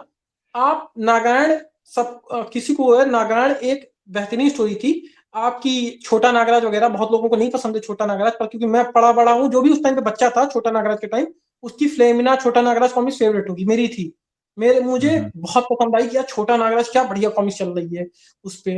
और मैंने एक अपनी डायरी का 2003 या 4 या 5 पे एक पेज शेयर किया था एक बार, 5 या 6 का, अगर फेसबुक पे याद हो तो। उसमें मैंने लिखा था कि मैंने कल फ्लेमिना कॉमिक्स पढ़ी और इसमें ध्रुव और नागराज एक जार में बंद हो जाए, मुझे बड़ा उस पे था। आप अगर समझिए छोटा नागराज वहां से आया, इनको अनुपम सर का प्रयास था कि हम फ्यूचर इसको देंगे, साइब्रो और छोटा नागराज इनको बनाएंगे। अचानक से समझ नहीं आया कि इन्होंने नागाड़ के चक्कर में अचानक से पहले तो विशाल को बड़ा किया, वो जो हीरो बन रहा था उसको कुछ और ही किया। और जो वहां पे फिर आपने नागाड़ खत्म भी की, तो नागाड़ खत्म करते करते चलो आपने ये सही किया कि आप नागिस ले आए। आपको था नहीं छोटा नागराज उतना अच्छा नहीं है, नागिस देंगे, तो अनुपम साहब चलिए मैं वहां सोच अच्छी मान लेता हूँ। तो इतनी कांड उन्होंने खत्म की, उन्होंने फ्यूचर जनरेशन दी कि जब भी फ्यूचर में नागराज वगैरह की एक अच्छा हीरो एक अच्छी डेथ भी डिजर्व करता है, मुझे लगता है। और एक अच्छी अगर डेथ उसको मिले तो ही एक स्टोरी सही जगह पे हो रही है। तो मुझे लगा नागाड़ कोई बहुत अच्छा, लोगों को पसंद आया और ना आया, मुझे नागाड़ की एंडिंग बहुत पसंद थी, जिस तरह से वो खत्म होते हैं नागायण होता मेरी भी फेवरेट है यार। उस टाइम पे जिन्होंने भी नागायण पढ़ी है उनको हाँ सबको पसंद है। आज सब गाली देते हैं, पर जब जब आई थी तो बहुत ही बढ़िया लगी थी। गाली दे रहे हैं कि आपकी आरसी की टीम की वजह से है। नागाड़ आ गई, नागाड़ खत्म हो गई, सबको पता है। अब लोगों को अब किसी बात पर सबको लगता है नागाड़ तो आज भी चल रही है, भाई नहीं चल रही है। नागाड़ इसलिए इतनी कांड में खत्म है। ये आरसी का एक बड़ा बखेड़ा है, 2014 में अनाउंस करते हैं कि वापस से हम ला रहे हैं महानागाड़ उस संहार। लोगों को लगा हाँ इसकी कंटिन्यूएशन है। अरे वो उन्होंने बस और बस उसको भुनाने की कोशिश की है कि बढ़िया चल गई थी, अब इसको तो लेके इसी के नाम पे महानागाड़ बनाते हैं। और जबरदस्ती वो पूरी तरह से कहीं से भी उपसंहार का बनता ही नहीं था मेरे हिसाब से। उपसंहार का भी अभी जो महानागाड़ बन रही है कुछ भी नहीं बनता था। नागाड़ मेरे हिसाब से मैं आज भी मानूंगा वो हो गई थी। अब लोग जब पूछ रहे हैं कि कैसे महानागाड़ आ सकती है, और नागाड़ के बाद उन्होंने जो किया बहुत चीजें कि उसमें जो महानगर वाला आपका महानगर का नागराज है वो कैसे होगा, दुनिया भर की चीजें जब पूछते हैं, नहीं इसका बढ़िया एक कॉन्सेप्ट लेके आए ये 2013-14 में, बोलना स्टार्ट किया नागाड़ एक दूसरे ही यूनिवर्स की स्टोरी है। अरे आप किसको बता रहे हो, ये क्या झूठ बता रहे हो? जिसको आना हुआ है सबको पता है कि डिफरेंट यूनिवर्स की नहीं है, इसी यूनिवर्स की थी, किसी नहीं डिफरेंट यूनिवर्स की। देखो नागायण का जो शॉक इफेक्ट था, जो लोगों का बलिदान देना, राइट, हमने अनुपम सर की कहानी में वो एक्सपेक्ट नहीं किया था कैसा होगा। वो हीरोज हमारे लिए पूरा मतलब हमेशा के थे, राइट। पर फिर तो मतलब जब मैंने सी पढ़ी थी, मैं जब यूएस के लिए निकला था तब मैंने पहली ली थी वरण कांड। उसके बाद तो यहाँ आने के बाद फिर बाद में जब सी आई थी तब मैंने ली थी, एक बार में खत्म किया था, ठीक है। जो मतलब थोड़ा बहुत गड़बड़ है बीच में, उसको इग्नोर भी करते, जो एंडिंग होती है ना वो एक लगता है कि एक जर्नी तुमने खत्म करी है, वो वहां पे मतलब तुम्हारा हो गया है। फिर उसके बाद वो उपसंहार में जब वापस वो रिसरेक्ट करना और ये ना तभी से ऑलरेडी चला गया था। वो तो सिर्फ हमारे दादा जैसे जियाले फैन है जो महानारायण की 2-2 कॉपी लेते हैं, वरना बाकी तो मैंने वही कहा कि अगर बाद में महानारायण आएगा तो मैं वो लूंगा। बट प्रथम मेरा ना एक सवाल है तुमसे कि हमने जो तुम्हारा जो जुनून देखा, हमने तुम्हारा जो कॉमिक्स के साथ जुड़ाव जो जिंदगी की मुश्किल परिस्थितियों में वो देखा, but how you transition into that inner circle of RC? क्योंकि फैंस तो बहुत जबरे हमने जिंदगी में देखे, लेकिन इनर सर्कल कोई तोड़ नहीं पाया। So what went special for you? क्या क्या खूबी थी, या कौन से वीडियो तुम्हारे हाथ लग गए? हाँ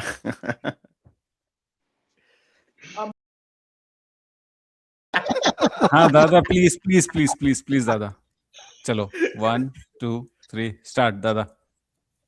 अरे तुम लोग तो यार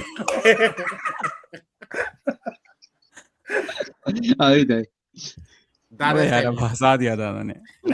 दादा स्टाइल में दो लाइन। 2 शब्द